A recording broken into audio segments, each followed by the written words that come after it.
എൻ്റെ ജീവിതത്തിൻ്റെ ചെറുപ്പകാലങ്ങളിൽ ഒരിക്കൽ സാമാന്യം നല്ല സ്പീഡിൽ പ്രസംഗിക്കുകയും ഒരാത്മീക ഉണർവിൽ പോവുകയും ചെയ്യുന്നത് എൻ്റെ പതിവായിരുന്നു. അന്നൊരിക്കൽ ദൈവാത്മാവ് ഇങ്ങനെ പറഞ്ഞു, ദൈവവചനത്തിൻ്റെ ആഴം നിന്നെ ഏൽപ്പിക്കും.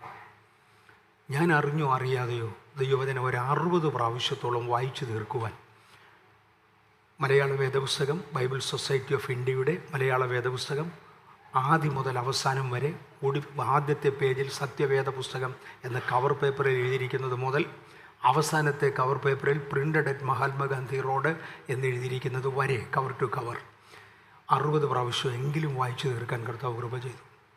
പക്ഷെ വേദപുസ്തകം വായിക്കുന്ന കൂട്ടത്തിൽ അവിടെ ഇവിടെ ഒരുപാട് സംശയങ്ങളുണ്ടായിരുന്നു. അതുകൊണ്ട് ഒന്നിലധികം വേർഷനുകൾ ബൈബിൾ വാങ്ങിച്ചു.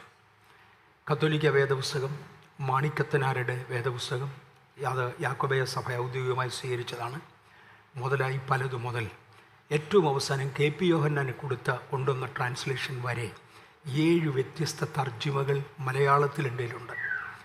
ഇംഗ്ലീഷിൽ 16 തർജ്ജിമകൾ വേദപുസ്തകം ഒരുമിച്ച് കുത്തിക്കെട്ടിയ ഒരു സെറ്റ് എൻ്റെയിലുണ്ട്.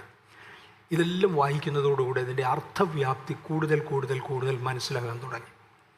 ഞാൻ എൻ്റെ അനുഭവത്തിൽ നിന്ന് സത്യം പറയുക, രണ്ടാമത് ഇങ്ങനെ ഒരാൾക്ക് ദൈവം അവസരം കൊടുത്തു, എനിക്കറിഞ്ഞുകൂടാ. അത് കഴിഞ്ഞപ്പോഴാണ് 1991 92 ഞാൻ ആ സമയം സൂക്ഷ്മം ഓർക്കുന്നില്ല, ഒന്നുകിൽ 91 അല്ലെങ്കിൽ 92, 10-27 വർഷം 25 വർഷങ്ങൾക്ക് പുറകിൽ ഹ്യൂസ്റ്റൺ സഭയിൽ ഞാനൊരു കൺവെൻഷനിൽ പ്രസംഗിച്ച് കഴിഞ്ഞപ്പോൾ അവരെനിക്ക് സാധാരണ ഇതിലൊരു കവർ എല്ലാവരും തരാറുണ്ട്, സന്തോഷത്തോടെ വാങ്ങിക്കാറുമുണ്ട്. പക്ഷേ അപ്രാവശ്യം അവർ പറഞ്ഞത്, നിൻ്റെ വേദപുസ്തക അറിവിൽ നിന്ന് ഒരല്പം കൂടെ വർദ്ധിപ്പിക്കാനായിട്ട് നിനക്കൊരു ലാപ്ടോപ്പ് കമ്പ്യൂട്ടർ തരാമെന്ന് പറഞ്ഞു. അക്കാലത്തൊരു ലാപ്ടോപ്പ് കമ്പ്യൂട്ടറിന് ഭയങ്കര വിലയാണ്, അതങ്ങോട്ട് ഇറങ്ങിത്തുടങ്ങിയ കാലമാണ്. ഒരു ലാപ്ടോപ്പ് കമ്പ്യൂട്ടറും അന്നതിന് 5-5.5 കിലോ വെയിറ്റ് ഉണ്ട്. ഇത് ഭയങ്കര സാധനമാണ്. അതിലൊരു കമ്പ്യൂട്ടറും എനിക്ക് തന്നു. എന്നിട്ട് പറഞ്ഞു, ബൈബിളിനെക്കുറിച്ച് കൂടുതൽ പഠിക്കാനുള്ള പ്രോഗ്രാംസ് കിട്ടും, അതിലേതെങ്കിലും ഒരു പ്രോഗ്രാം വാങ്ങിച്ചിട്ടോളാൻ പറഞ്ഞു. ഞാൻ അതുകൊണ്ട് അടുത്ത സ്റ്റേറ്റ് വരെ വന്നു, ഡാളസ് വരെ വന്നു. ഡാളസിൽ വന്നപ്പോൾ ഒരു സഹോദരൻ പറഞ്ഞു, നിനക്ക് ഒരു കമ്പ്യൂട്ടർ കിട്ടിയെന്ന് ഞാൻ അറിഞ്ഞു. ഞാൻ പറഞ്ഞു, കിട്ടി, അതിലിടാൻ ഒരു പ്രോഗ്രാം ഞാൻ കൊണ്ടുവന്നിട്ടുണ്ടെന്ന് പറഞ്ഞ് ഇട്ട് തന്നു. ആ പ്രോഗ്രാമിൻ്റെ പ്രത്യേകത 4 തർജ്ജമകൾ ബൈബിൾ ഒന്നിച്ച് ഒരേ സമയത്ത് ഒരേ സ്ക്രീനിൽ കാണാം. 4 തർജ്ജമകൾ, ഇംഗ്ലീഷിലുള്ള 4 തർജ്ജമകൾ ഒരേ സമയത്ത് വായിക്കാം. ഇത് വായിക്കുന്ന കൂട്ടത്തിൽ ഏതെങ്കിലും ഒരു തർജ്ജമയെക്കുറിച്ച്, ഒരു വാക്കിനെക്കുറിച്ചൊരു സംശയമുണ്ടായാൽ ഒരിടത്ത് ഇങ്ങനെ വേറൊരിടത്ത് അങ്ങനെ.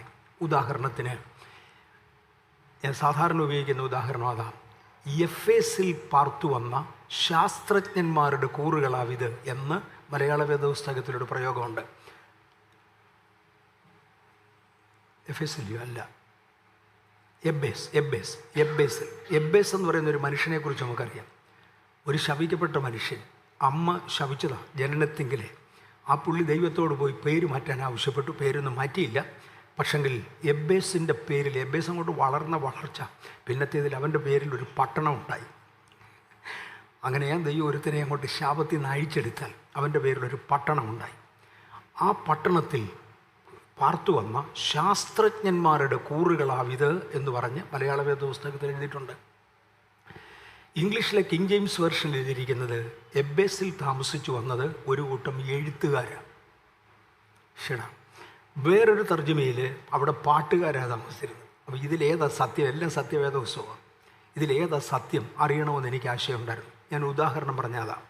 അപ്പോൾ ആ പദത്തിലോട്ട് പോയി എബ്ബേസിൽ പാർത്തു വന്ന ശാസ്ത്രജ്ഞന്മാർ അല്ലെങ്കിൽ എഴുത്തുകാർ എന്ന് എഴുതിയിരിക്കുന്നിടത്തോട്ട് പോയി ഒന്ന് ക്ലിക്ക് ചെയ്താൽ അതിനുപയോഗിച്ചിരിക്കുന്ന ഒറിജിനൽ പദം ഏതാണ്, അതിൻ്റെ അർത്ഥം എന്താണ്, എൻസൈക്ലോപീഡിയയിൽ എക്സ്പ്ലനേഷൻ എന്താണ്, ഇത് മൊത്തം കിട്ടും. ഇത് മൊത്തം കിട്ടുന്ന ഒരു പ്രോഗ്രാമാണ് എനിക്ക് ഇട്ട് തന്നത്. ഞാൻ ഈ ഒരു സംശയം പറഞ്ഞുകൊണ്ട് അതിൻ്റെ കാര്യം പറയാം. അതിലുപയോഗിച്ചിരിക്കുന്ന പദം ഏറ്റവും നല്ല എഴുത്തുകാർ, ഗണിതശാസ്ത്രജ്ഞന്മാർ, പാട്ടുകാർ, പാട്ട് എഴുതുന്നവർ മുതലായ തലമുറയിലെ ഏറ്റവും ശ്രേഷ്ഠന്മാർ അവിടെ പാർത്തു എന്നാണ് ഒറിജിനൽ സ്ക്രിപ്റ്റിൽ. തർജ്ജമ ചെയ്ത് വന്നപ്പോൾ ഒരുത്തിന് അതിനകത്ത് എഴുത്തുകാരുടെ കാര്യം എഴുതി, വേറൊരുത്തിനകത്ത് പാട്ടുകാരുടെ കാര്യം എഴുതി. അത്രയും വ്യത്യാസമേ ഉള്ളൂ. ഒരുത്തിന് ഗണിതശാസ്ത്രജ്ഞന്മാരുടെ കാര്യം എഴുതി, ഇത്രയും മാത്രം. ഓക്കെ, അത് 1 വർഷം കൊണ്ടാണ് ഞാനത് വായിച്ചു തീർത്ത്. പോകുന്നിടത്തെല്ലാം ഇത് തന്നെ ഓപ്പൺ ചെയ്തെടുക്കും. അങ്ങനെ ഉൽപ്പത്തി മുതൽ വെളിപ്പാട് വരെ 1 പ്രാവശ്യം അതും കൂടെ വായിച്ചപ്പോൾ ബൈബിൾ ഏറെക്കുറെ മനസ്സിലായി എന്ന് തോന്നി. അതിനെ തുടർന്ന് ഭാഷാ പണ്ഡിതന്മാരുടെ പല പുസ്തകങ്ങളും ഈ ഒരൊറ്റ ആശയത്തിൽ, ബൈബിൾ പഠിക്കുക എന്നുള്ള ആശയത്തിൽ കൃപയാൽ വായിച്ചു. ബൈബിൾ എനിക്ക് ഏറെക്കുറെ മനസ്സിലായി. ഇതിൻ്റെ അക്ഷരം കൊല്ലുന്നു, ആത്മാവാ ജീവിപ്പിക്കുന്നു. അപ്പോൾ ആത്മാവിൽ ഇത് മനസ്സിലാക്കാൻ കർത്താവ് ഒരു കൃപയും കൊടുത്തു. ഇതെല്ലാം കൂടെ ഒത്തു വന്നപ്പോൾ എനിക്ക് ഒരുമാതിരി വേദപുസ്തകം പറയാൻ ഏറെക്കുറെ എൻ്റെ കാഴ്ചപ്പാടിൽ അറിയാമെന്ന് തോന്നുന്നു. അത് മറ്റൊരാൾ കേൾക്കണം. അതുകൊണ്ടാണ് ഞാൻ ബഹളം വെക്കരുത് എന്ന് പറയാറുള്ളത്. അതേ സമയത്ത് ദൈവത്തെ ആരാധിക്കേണ്ട സമയത്ത് നന്നായി ആരാധിക്കണം. അതിനകത്തൊരു വിട്ടുവീഴ്ചയും പാടില്ല. ഇന്ന് വീണ്ടും ഞാൻ രാവിലെ എടുത്ത സബ്ജക്റ്റിലേക്ക് മടങ്ങി വരട്ടെ. അഭിഷേകത്തിൻ്റെ വ്യത്യസ്ത ലെവലുകൾ. ഞാൻ ഇതിനിടയ്ക്ക് എൻ്റെ ഒരു അനുഭവം പറഞ്ഞോട്ടെ. പാസ്റ്റർ ഡെന്നിസ് ഇവിടെ ഉണ്ട്, അദ്ദേഹത്തിന് അറിയാവുന്നവരിവിടെ ഉണ്ട്. 2022 എന്ന് പറഞ്ഞാൽ ഇന്നേക്ക് 4 വർഷം മുമ്പേ മല്ലശ്ശേരി അനിയൻകുഞ്ഞ് എന്ന് പറയുന്ന കർത്താവിൻ്റെ ദാസൻ എന്നോടൊരു ദൂത് പറഞ്ഞു. ഒരിക്കൽ നീ ദൈവവചനം ശുശ്രൂഷിച്ചുകൊണ്ടിരിക്കുന്നതിന് ഇടയിൽ മരിച്ചവനെ പോലെ തറയിൽ വീഴും. നിൻ്റെ ഡെഡ് ബോഡി ആണെന്ന് തെറ്റിദ്ധരിച്ച് ശവമെടുത്ത് കളയരുത് എന്ന് സഹോദരന്മാരോട് പറയണം. ഞാൻ വീണ്ടും ആ ശരീരത്തിൽ ഒന്നുകൂടി ഊതും. നീ തിരിച്ചെഴുന്നേക്കുന്നത് ഒരു പുതിയ അഭിഷേകത്തോടുകൂടെ ആയിരിക്കും. ഇത് 2022 മല്ലശ്ശേരി അനിയൻകുഞ്ഞ് എന്നോട് പറഞ്ഞ ദൂത. 25 വീണ്ടും മല്ലശ്ശേരി അനിയൻകുഞ്ഞ് അതേ ദൂത ആവർത്തിച്ചു. അത് 2025 എന്ന് പറഞ്ഞാൽ കഴിഞ്ഞ വർഷം. അത് കഴിഞ്ഞ ശേഷം കാട്ടാക്കട ബൈജു പാസ്റ്റർ പറഞ്ഞു, 25 തന്നെ പറഞ്ഞു, 40 ദിവസം വീതം ഉപവാസങ്ങൾ കഴിഞ്ഞ ശേഷം. ഭയങ്കര ഒരു പ്രയോഗമാണ്. എനിക്ക് 40 ദിവസം ഉപവസിക്കാൻ ഒക്കത്തില്ല. 40 ദിവസം വീതം ഉപവാസങ്ങൾ കഴിഞ്ഞ ശേഷം പിന്നെ ഒരു 21 ദിവസം ഉപവസിക്കുവാനിരിക്കും. അതിൻ്റെ 22-ാം ദിവസം, എല്ലാം വലിയ ഭയങ്കര കണക്കാണ്. 21 ദിവസം ഉപവസിക്കാനിരിക്കും. അതിൻ്റെ 22-ാം ദിവസം നീ മരിച്ചവനെ പോലെ വീഴും. തുടർന്ന് ദൈവം നിൻ്റെ മേലൊരു ഊത്തൂതും. അത് നിൻ്റെ ശുശ്രൂഷ മാറ്റാൻ വേണ്ടിയാണ്. ഒരർത്ഥവുമില്ലാത്ത പദമാക്കാൻ. എനിക്ക് 40 ദിവസം ഉപവസിക്കാൻ ഒക്കത്തില്ല. 40 വീതം ഉപവാസങ്ങൾ കഴിഞ്ഞ ശേഷം 21 ദിവസത്തിന് 22-ാം ദിവസം ഇല്ല. ഇത് കഴിഞ്ഞപ്പോൾ ഒരു ദൈവദാസൻ ബാംഗ്ലൂർ വന്നു. അദ്ദേഹത്തിൻ്റെ പേരെനിക്ക് അറിഞ്ഞുകൂടെ, എവിടെയോ എഴുതിയിട്ടിട്ടുണ്ട്. അദ്ദേഹം വന്നു പറഞ്ഞു, ബഥേലിൻ്റെ ഗ്രൗണ്ടിൽ ആൾ ഒതുങ്ങാത്തത് കൊണ്ട്, നിങ്ങൾക്ക് ദൈവത്തിൻ്റെ കൃപയാൽ അത്യാവശ്യത്തിന് ആളുകൾക്ക് കൂടാനുള്ള സ്ഥലമുണ്ട്, ആൾ ഒതുങ്ങാത്തത് കൊണ്ട് ഒരു പൊതുസ്ഥലം എടുത്ത് അവിടെ വെച്ച് ഒരു പൊതു മീറ്റിംഗ് ബഥേലിൻ്റെ വക നടക്കും. ആ മീറ്റിങ്ങിൽ വചന ശുശ്രൂഷയ്ക്ക് എഴുന്നേൽക്കുമ്പോൾ നീ മരിച്ചവനെ പോലെ വീഴും. നിൻ്റെ ബോഡി എടുത്ത് ഡെസ്ക് പോലൊരു സാധനത്തെ കിടത്തും. അദ്ദേഹം പറഞ്ഞ വാചകങ്ങളാണ്. ബോഡി സ്റ്റേജിൽ നിന്ന് മാറ്റരുത് എന്ന് സഭയോട് പറഞ്ഞേക്കണം. ആ സ്റ്റേജിൽ തന്നെ വെച്ച് മരിച്ചവരിൽ നിന്ന് ഉയർക്കേണ്ടതിന് സഭ പ്രാർത്ഥിക്കണം. അതോടുകൂടെ സഭയ്ക്ക് മരിച്ചവരെ ഉയർപ്പിക്കുവാനുള്ള വിശ്വാസം കിട്ടും. നീ എഴുന്നേറ്റ് വരും. അതൊരു പുതിയ ശുശ്രൂഷയ്ക്ക് വേണ്ടിയായിരിക്കും. ഞാനത് അങ്ങനെ ഇഗ്നോർ ചെയ്തു. 2025 40 ദിവസം വീതം 2 പ്രാവശ്യം ഉപവാസം നടന്നത് ഞാൻ ഓർത്തുപോലുമില്ല. ഈ 2 പ്രാവശ്യവും ഞാൻ ഉപവാസത്തിൽ പങ്കെടുത്തു. ഞാൻ 100% ഉപവസിച്ചിട്ട് വർഷങ്ങളായി. എനിക്ക് 80-ാം വയസ്സാണ്, അത് ഒക്കത്തില്ല. പക്ഷേ ഡാനിയൽ ഫാസ്റ്റിംഗ് എടുക്കും. അതായത് വെജിറ്റേറിയൻ ആഹാരം കഴിച്ചുകൊണ്ട് ഒരു ദിവസം ഒരു നേരമോ ചിലപ്പോൾ ദിവസം 2 നേരമോ ഒന്നും ഭക്ഷണം കഴിക്കാതെ ഒരു നേരം എങ്കിലും വെജിറ്റേറിയൻ ആഹാരം കഴിച്ചുകൊണ്ട്, ബ്രെഡായിരിക്കാം, അല്ലെങ്കിൽ ചോറായിരിക്കാം, കഞ്ഞിയായിരിക്കാം, എന്തെങ്കിലും അല്പം വെജിറ്റേറിയൻ ആഹാരം കഴിച്ചുകൊണ്ട് 2 പ്രാവശ്യം ഞാൻ 40 വീതം ഉപവസിച്ചു. അത് കഴിഞ്ഞൊരു 21 ദിവസത്തിൻ്റെ ഉപവാസം നവംബറിൽ നടന്നു. ആ ഉപവാസം ഒരു ശനിയാഴ്ച തീർന്നു. ഞായറാഴ്ച 21 ഉപവാസം കഴിഞ്ഞ് ഞായറാഴ്ച, അതായത് കഴിഞ്ഞ ഡിസംബർ മാസം 7-ാം തീയതിയാണെന്ന് തോന്നല്ലേ ബ്രദറെ? ഡിസംബർ 7-നല്ലേ? 7-ാം തീയതി ആരാധനയ്ക്ക് ആദ്യമേ എൻ്റെ മോൻ എഴുന്നേറ്റ് കർത്തൃമേശ നടത്തി. കാര്യം വോളണ്ടിയേഴ്സിൻ്റെ സൗകര്യം, ഒത്തിരി കാര്യങ്ങൾ നോക്കണം. ഒരു പൊതുസ്ഥലമാകുമ്പോൾ ഒത്തിരിയും കൂടെ കൂടുതൽ ബുദ്ധിമുട്ടുണ്ട്. അതുകൊണ്ട് കർത്തൃമേശ നടത്തി. അത് കഴിഞ്ഞ ശേഷം ഡാഡി മെസ്സേജ് കൊടുക്കുക, അത് കഴിഞ്ഞ് പോകാമെന്ന് പറഞ്ഞു. ഞാൻ മെസ്സേജ് കൊടുക്കാനായിട്ട് എഴുന്നേറ്റ് ഇതുപോലെ ഈ ബൈബിളിൽ നിവർത്തു, ഈ കമ്പ്യൂട്ടർ നിവർത്തു. കഴിഞ്ഞ ആഴ്ച ഇന്നതായിരുന്നു പറഞ്ഞതെന്ന് പറഞ്ഞ് ഒടുവിലത്തെ മെസ്സേജിൻ്റെ 2-3 ലൈൻ ആവർത്തിച്ചപ്പോൾ വീഴാൻ തുടങ്ങുന്നത് എനിക്കൊരു തോന്നൽ. ഇത് ആത്മവിശുദ്ധയാണോ, ബോധം മറിയുന്നതാണോ, ചാകുകയാണോ, എനിക്കറിഞ്ഞൂടെ എന്തോ ആണെന്ന്. നിൽക്കാൻ കഴിയുന്നില്ല എന്നൊരു തോന്നൽ. ഞാൻ പരസ്യമായി അവിടെ വന്നുകൊണ്ട് പറഞ്ഞു, ഐ ആം സിക്ക്, എനിക്ക് നിൽക്കാൻ പറ്റുന്നില്ല, ഐ നീഡ് ഹെൽപ്പ്, ആരെങ്കിലും എന്നെ ഒന്ന് സഹായിക്കണം. ഐ എം സിക്ക്. എനിക്കൊന്ന് 2-3 പ്രാവശ്യം ഞാൻ പറഞ്ഞു. മൂത്ത മോനോട് ഞാൻ പറഞ്ഞു, നീ എഴുന്നേറ്റ് മെസ്സേജ് കംപ്ലീറ്റ് ചെയ്യും. സുനിൽ മെസ്സേജ് എടുക്കട്ടെ, ഐ നീഡ് സംബഡീസ് ഹെൽപ്പ്. ഇത് പറയുകയും മുന്നിലിരുന്ന് ഒരു കർത്താവിൻ്റെ ദാസന് ഓടി സ്റ്റേജിലോട്ട് വരുന്നത് എനിക്ക് ഓർമ്മയുണ്ട്. പിന്നെ എനിക്ക് ഓർമ്മ വീഴുമ്പോൾ എൻ്റെ ഡെഡ് ബോഡി കൊണ്ടുപോകുന്നതാണ്. ഡെഡ് ബോഡി എന്ന് പറയാൻ ഒക്കത്തില്ല, മരിച്ചിട്ടില്ല. ഞാൻ അവിടെ തന്നെ വീണു. ഞാൻ വീഡിയോ മുഴുവൻ പിന്നെ കണ്ടു. അവരെന്നെ എടുത്ത് ഒരു ആംബുലൻസിൻ്റെ സ്ട്രെച്ചറെ കിടത്തി. അത് സാധാരണ ആംബുലൻസിൻ്റെ സ്ട്രെച്ചറുകൾ ക്യാൻവാസ് കൊണ്ടുള്ളതാണ് വരുന്നത്. ഇത് ഇരുമ്പ് കൊണ്ടുള്ളതായതുകൊണ്ട് ഡെസ്ക് പോലുള്ളൊരു സാധനത്തെ കിടത്തി. അവിടെ നിന്ന് എടുത്ത് അവർ ആശുപത്രിയിൽ കൊണ്ടുപോവുക. ഹോസ്പിറ്റലിൽ എത്തുന്നതിന് മുമ്പേ ഒരല്പം ദൂരം പോയപ്പോഴത്തേക്ക് എങ്ങനെയോ എനിക്ക് ബോധം വീണു. ഞാൻ ചെയ്ത് എവിടെ എന്തുവാന്ന് ചോദിച്ചു. എൻ്റെ കൊച്ചുമോൻ എൻ്റെ കൂടെ കയറിയിട്ടുണ്ട്, പലരും കയറിയിട്ടുണ്ട്, ഡോക്ടേഴ്സുണ്ട്. എൻ്റെ കൊച്ചുമോൻ എൻ്റെ കൂടെ കയറിയിട്ടുണ്ട്. അപ്പോൾ പറഞ്ഞ അപ്പച്ചൻ താഴെ വീണു, അപ്പച്ചനെ ഹോസ്പിറ്റലിൽ കൊണ്ടുപോയി. ഞാൻ പറഞ്ഞു ഹോസ്പിറ്റലിൽ പോകല്ലേ, പഴയ ഓർമ്മയെല്ലാം കൂടെ വന്നു. ദൈവം ഇപ്പോൾ ഊതും തിരിച്ചെഴുന്നേക്കും. ഞാൻ പറഞ്ഞു ഹോസ്പിറ്റലിൽ പോകല്ലേ. ഡോക്ടർ പറഞ്ഞു പോകാതെ ഒരു നിവൃത്തിയുമില്ല. കാര്യം പൾസ് നോർമലല്ല, പൾസ് ഡൗൺ ആയിപ്പോയി, ഷുഗർ നോർമലാണ്, പ്രഷർ നോർമലാണ്. ഇത് രണ്ടും നോർമലായിരിക്കുമ്പോൾ ഒരുത്തൻ അങ്ങനെ പോയാൽ ഹാർട്ട് ഫെയിലായത് അല്ലെങ്കിൽ ബ്രെയിൻ ഫെയിലായത്. അങ്ങനെയാണെങ്കിൽ പെട്ടെന്ന് ഹോസ്പിറ്റലിൽ എത്തിയേ പറ്റുള്ളൂ. 2 മെഡിക്കൽ ഡോക്ടേഴ്സ് അന്നേരത്തെ ആംബുലൻസിലുണ്ട്. അവർ പറഞ്ഞു പോയേ പറ്റുമെന്ന് പറഞ്ഞു. കൊച്ചുമോൻ ഒറ്റ ഷൗട്ടിങ്ങാണ്. ഒരു ഡോക്ടറോടാണ്, 2 ലേഡി ഡോക്ടേഴ്സാണ്. നിന്നോടല്ലേ പറഞ്ഞ വേണ്ട, നിർത്തി വണ്ടി അവിടെ എന്ന് പറഞ്ഞു. വണ്ടി നിർത്തി തിരിച്ചു വിടാൻ പറഞ്ഞു. എന്നെ തിരിച്ചു കൊണ്ടുവന്നു. ഒരു അരമണിക്കൂർ കൊണ്ട് എനിക്ക് എഴുന്നേക്കാറായി. അപ്പോൾ ഈ മനുഷ്യൻ പറഞ്ഞിരുന്നു, നീ എഴുന്നേറ്റാൽ നീ തുടർന്ന് ഒരു കസേരയിൽ ഇരുന്ന് പ്രസംഗിക്കും. ഞാനത് റെക്കോർഡ് ചെയ്ത് വെച്ചിട്ടുണ്ട്, പക്ഷേ അന്ന് അതൊന്നും ഓർത്തില്ല. കസേരയിൽ ഇരുന്ന് പ്രസംഗിക്കും. അതിനുശേഷം നീ എഴുന്നേറ്റ് ഒരു കൂട്ട രോഗശാന്തിക്ക് വേണ്ടി പ്രാർത്ഥിക്കും. തുടർന്ന് നിൻ്റെ കൈകൊണ്ട് ഒരു ശക്തിയേറിയ ഇമ്പാർട്ടേഷൻ നടക്കും. പക്ഷേ അത് ഇന്ന് നടക്കണം. ഒരു ശക്തിയേറിയ ഇമ്പാർട്ടേഷൻ നടക്കും. ഇതെല്ലാം ഞാൻ പിന്നെ കേട്ടു.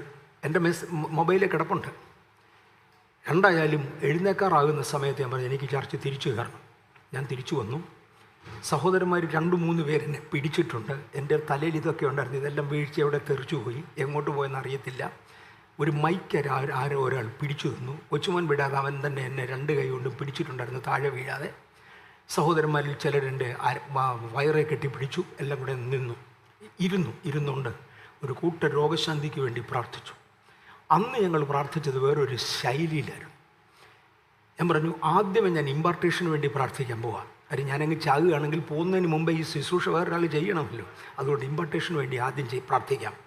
കഴിഞ്ഞ 21 ദിവസങ്ങളിൽ ഉപവസിച്ച് പ്രാർത്ഥിച്ച് എൻ്റെ മേലൊരു ആത്മശക്തി പകർന്നു എന്ന് ഉറപ്പുള്ള ദൈവദാസന്മാർ, ദാസിമാർ ഒന്ന് എഴുന്നേറ്റാട്ടെന്ന് പറഞ്ഞു. കുറേ പേര് എഴുന്നേറ്റ്. എനിക്ക് വന്നാൽ 10-60 പേര് കാണും, അല്ലേ ബ്രദർ? 10-60 പേര് കാണും. എഴുന്നേറ്റു. അവർ മുന്നോട്ട് ഞാൻ പറഞ്ഞു. മുന്നേ വന്നു. ഞാൻ ഇരുന്നുകൊണ്ട് അവരുടെ മേലൊരു കൈമാറ്റം നടക്കുവാൻ പ്രാർത്ഥിച്ചു. ആരെയും തൊട്ടില്ല. ആ സ്റ്റേജിൽ ഇരുന്നും കൊണ്ട് പ്രാർത്ഥിച്ചു കഴിഞ്ഞപ്പോഴത്തേക്ക് എഴുന്നേക്കാമെന്ന് എനിക്ക് തോന്നി. ഞാൻ എഴുന്നേറ്റു. എന്നെ ആളുകൾ പിടിച്ചു, മൈക്ക് പിടിച്ചു തന്നു.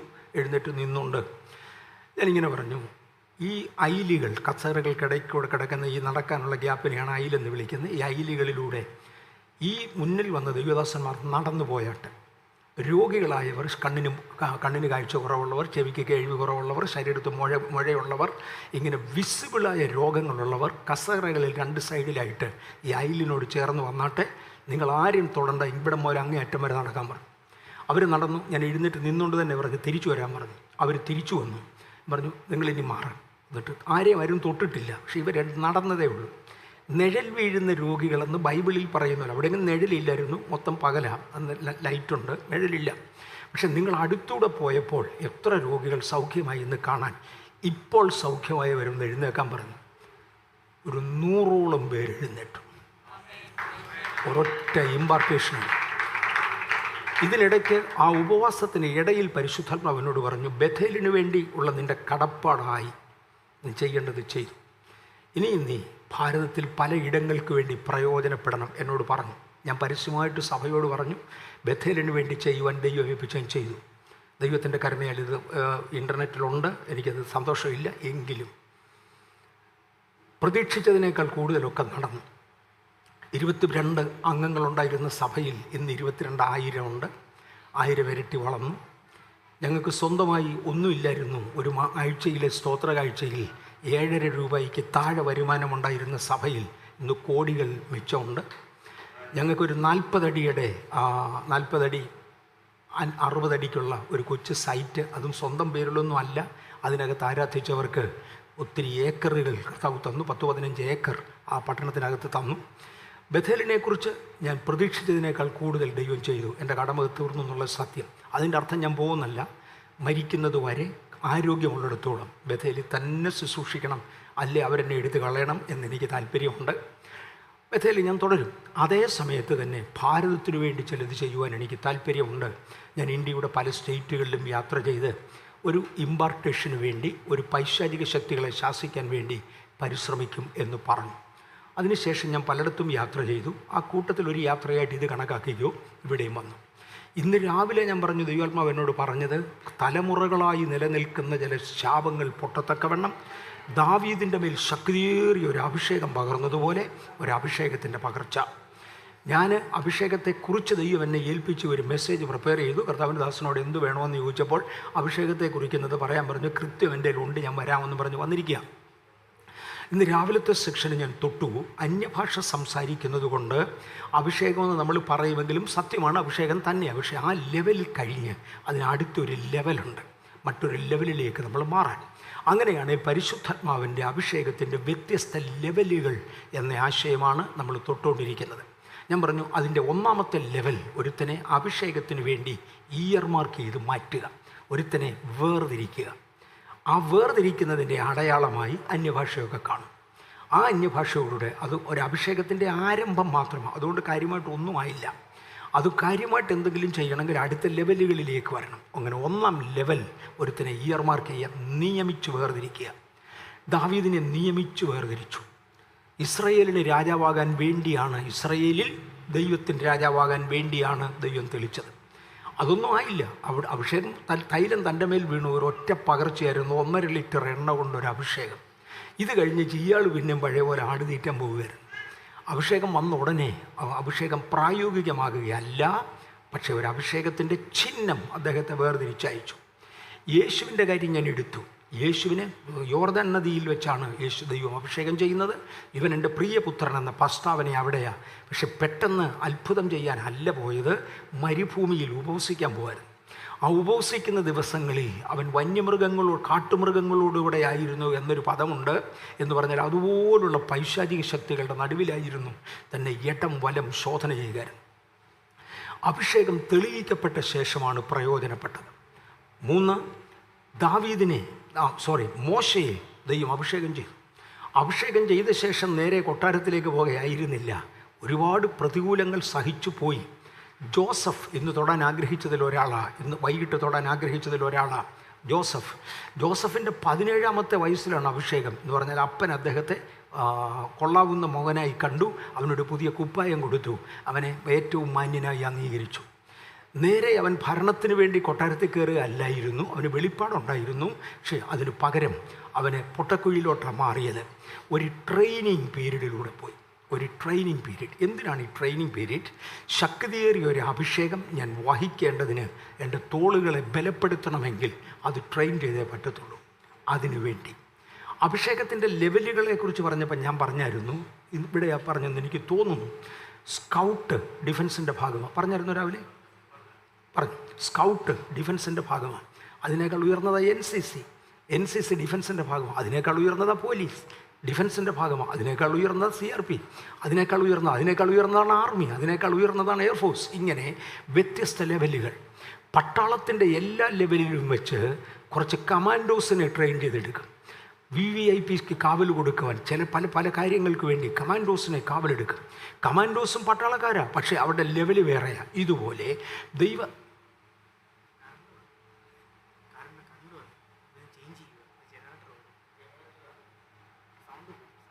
ഓക്കെ ചെയ്ത സൗണ്ട് പോകുമ്പോൾ ഞാനങ്ങ് നിർത്തും, പിന്നെ സൗണ്ട് വരുമ്പോൾ തുടങ്ങും. അങ്ങനെ ഓക്കെ.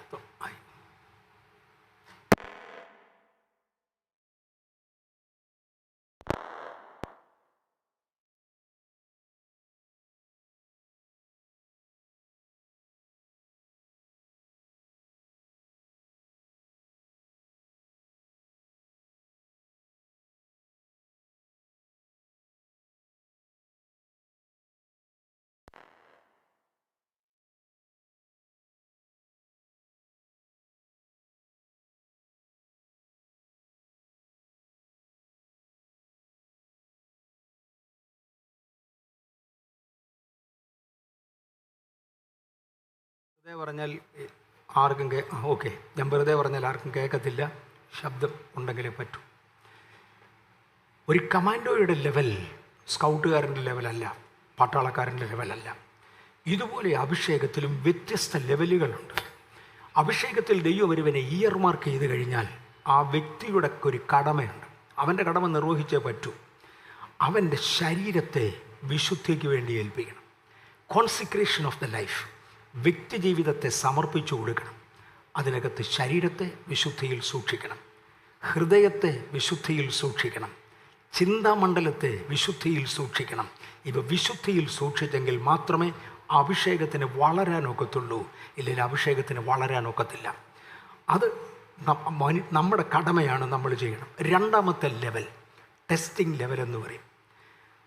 ഞാൻ രാവിലത്തെ സെക്ഷനിൽ തന്നെ പറഞ്ഞു, ദാവീദിൻ്റെ മേൽ അഭിഷേകം വീണ് കഴിഞ്ഞ ശേഷം 1.5 ലിറ്റർ ഇങ്ങോട്ട് വീണത്. പക്ഷെ തിരിച്ചു പോയത് പഴയ സിംഹത്തിൻ്റെ അടുക്കലും കരടിൻ്റെ അടുക്കലുമാണ്. ദാവീദിന് തന്നെ തോന്നിക്കാണും ഈ അഭിഷേകത്തിലുമൊക്കെ ഉണങ്ങിപ്പോയോന്ന്. ഇതൊരു തോന്നലായിരുന്നു, ഒരു ഇമോഷണൽ ഫീലിംഗ് ആയിരുന്നു. എന്തു പറ്റിയെന്ന് എനിക്കറിഞ്ഞൂടെ. എന്നോട് പലപ്പോഴും ഭയങ്കര ദൈവാലോചനകളാണ്. കണ്ട പ്രവാചകന്മാർ ദൈവം ഉപയോഗിക്കുന്നവരാണ്. പ്രവാചകന്മാർ വ്യത്യസ്ത കാര്യങ്ങൾ പറഞ്ഞ് ഭയങ്കര ഉന്നതമായിട്ട് പറയും.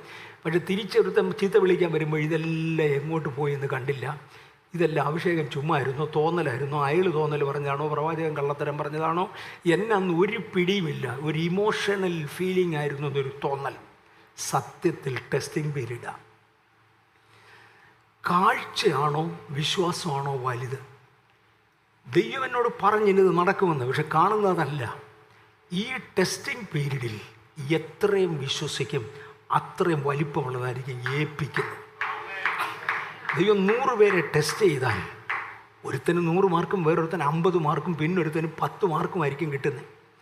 കിട്ടുന്ന മാർക്കിനനുസരിച്ചൊരളവേ അവൻ്റെ മേൽ അഭിഷേകം വരത്തുള്ളൂ. അഭിഷേകത്തിന് വിളിക്കുന്നത് അതിഭയങ്കര അഭിഷേകമാണ്. നിങ്ങൾ പോകുമ്പോൾ അശുദ്ധാത്മാക്കളെ പുറത്താക്കുവിൻ, ഭൂതങ്ങളെ പുറത്താക്കുവിൻ, രോഗികളെ സൗഖ്യമാക്കുവിൻ, മരിച്ച ശവങ്ങൾ പൊക്കുവിൻ, ഇതൊക്കെ പറഞ്ഞാൽ വിടുന്നത്.